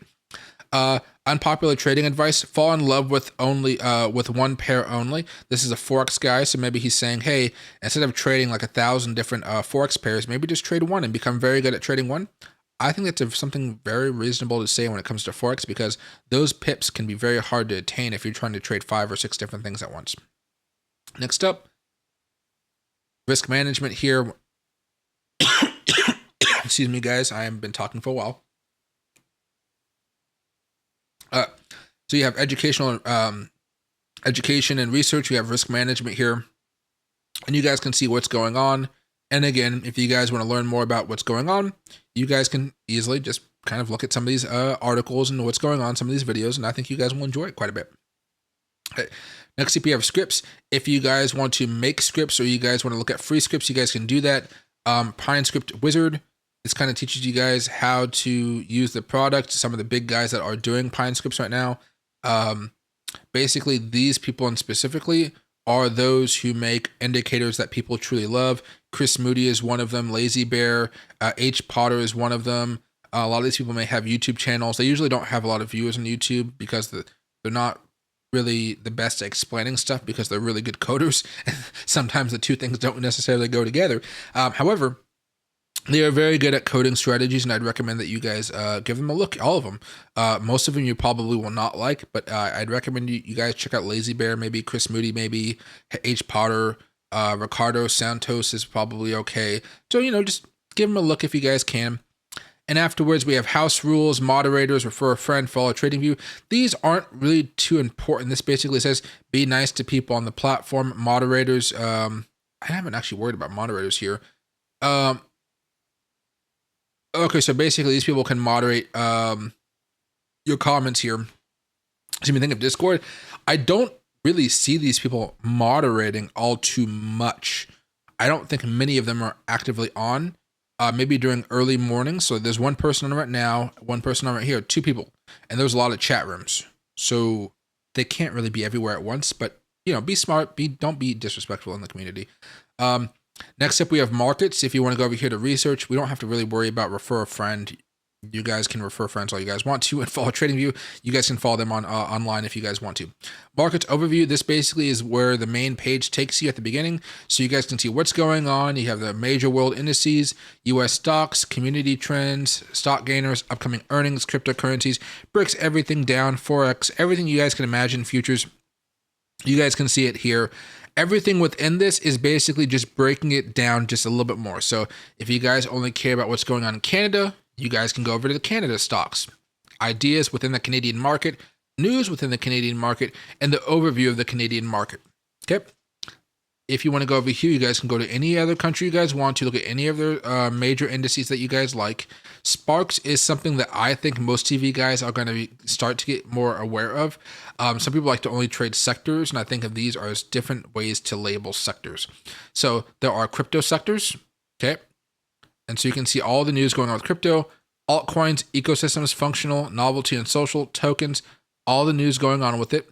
However, if you go over here to Sparks, you can go to infrastructure and industry, and you can see all the stuff going on right now with all these types of industry and stock plays. Go over here. You can save this to your watch list. You can go over here and see what's happening in the sector, the 4 industries in it, right? And you can even see what's right here. Most are in electronic and technology.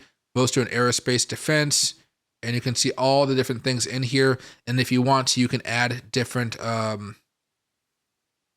stocks into the page, okay? Now, for me personally, I don't use this type of stuff, but it's kind of nice to see the compare symbols. You know, Boeing's been growing, GE's been growing, LHX has not been doing so good, GD's not been doing so good. Really, only thing that's really been doing good is Air, Boeing, and GE. Okay, so maybe that means that when you guys are trading, those are something that you should be aware of. Okay, so this is for that spark or sector, if you will. Afterwards, you can go into any other sector you guys want to. You can go by asset class. So you can go by stocks, cryptocurrency, Forex, indices. And if you go, most active, again, it's just going to pull up some stocks that are being the most active right now. There's nothing particularly special except for they're maybe a little bit more volatile. But if you want to have it broken down for you a little bit easier, this is something that I think you guys may like. Normally, what I do is I'm going to be using the screeners. That's how I find this stuff. But if you guys just want to make it a little bit easier for yourself, you guys can do this as well. This is kind of a cheat sheet, if you will. It's just not as detailed, but it still works out pretty well because you guys can go over here. Remember how you used to be able to kind of, how do I want to say this? Say, hey, I only want to look at stuff above $20. You can't do that here. However, it doesn't, for some of you guys, it won't matter. Now, you can have large cap, small cap, stuff like that. If you want to, that kind of helps you out just a little bit, but you can't fine tune it. But you can go to earnings calendar, sector and industry, news, ideas, everything for the United States stock market. Makes it very, very good. And this is all within the crypto class, the Forex class, the indices class, and stuff like that, okay? Now, afterwards, we're going to be moving over here to news. News flow, very simple. What's going on in the world? What do you actually care about? There is so much news here that most of you guys will be skipping over at least 99.9% of all the news on this page. I like to look at crypto news. And so I will go over here to crypto and I will kind of scan through what's going on and see what I like. You have something from Xi Crypto, Seeking Alpha, Cointelegraph. And if something, piques your eye or your imagination or your curiosity, you can just click on it there and read the article. Double click on it right here. And the article is right here within TradingView.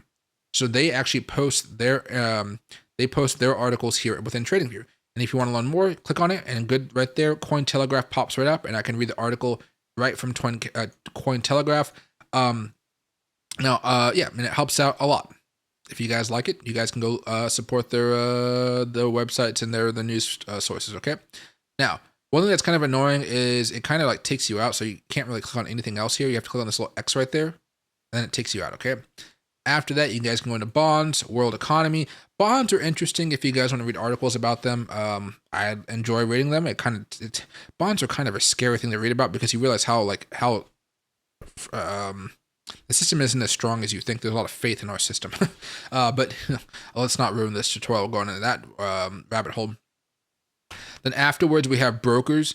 For brokers here, normally we're going to start off with all brokers, and then you guys will look at all the brokers they have. And these are all the brokers that will allow you guys to trade within TradingView, okay? These are not all the brokers out there. Like, for example, if you guys are looking for a crypto broker, I'd highly recommend Fairdesk, but Fairdesk isn't attached to TradingView, okay? Because when I tell you guys about Fairdesk, I like the fact that you guys are able to follow my copy trading. So if you guys like to make money copying other people's trades, you guys can go to Fairdesk, sign up, and then you guys will be able to copy my trades. Like right here, I don't know if I'm on here right now. Where am I at? There I am. 100% win rate for the last 7 days, 92% for the last 3 weeks. And you can see that overall my trades are pretty good. Some losers, most are winners, of course, since 92% obviously. But main thing here is everybody's making money.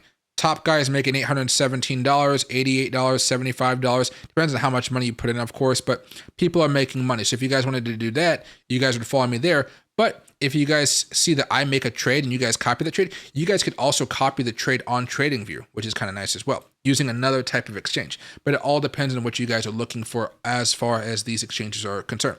Forex.com, you're only going to be trading Forex currencies, right? Interactive brokers, you may be only trading stocks, futures, and bonds, but you're not trading cryptocurrencies. They'll let you know futures, and it'll tell you what you guys may be wanting to trade. Alpaca is a good one. I met with their team in Las Vegas a few months ago. Stocks and cryptocurrencies, right there. Iron Beam, just futures, and so forth. Okay. Help Center, this is everything. Like if you want to download the desktop app or the mobile app, we've already talked about this. Help Center, we already talked about that. In the bottom right-hand corner, there is that little question mark button right there. And then you also have for business. If you guys have a business, you guys want to add widgets onto your software or charting solutions or lightweight chart library, whatever. Partner program and advertising. If you want to advertise with them, you guys can. You guys can have your ads popped up in different places, it looks like. And then the company, who they are, careers. If you guys want to get a job working for TradingView, they have roles open all over the world. They are still hiring, and you guys will be very happy to get this. However, this is the end of the tutorial. If you guys liked it, I would very much appreciate a like and a thumbs up, a comment down below, and maybe a thank you if you guys really want to make me feel special. And then make sure you guys subscribe if possible. I really enjoyed doing this tutorial for you guys. It will take some time to edit, but I appreciate you guys sticking with me for so long, for those of you guys that have watched the entire thing. So have a great day, and I hope you guys learn and get used to using TradingView. It's a great platform, and I think you guys will get a lot out of it if you guys take the time to really just hunker down and start practicing everything there is to using it. It will take some time, but it's very easy after, I would say, 1 to 2 weeks to get the basics down. Okay? Thanks, everybody.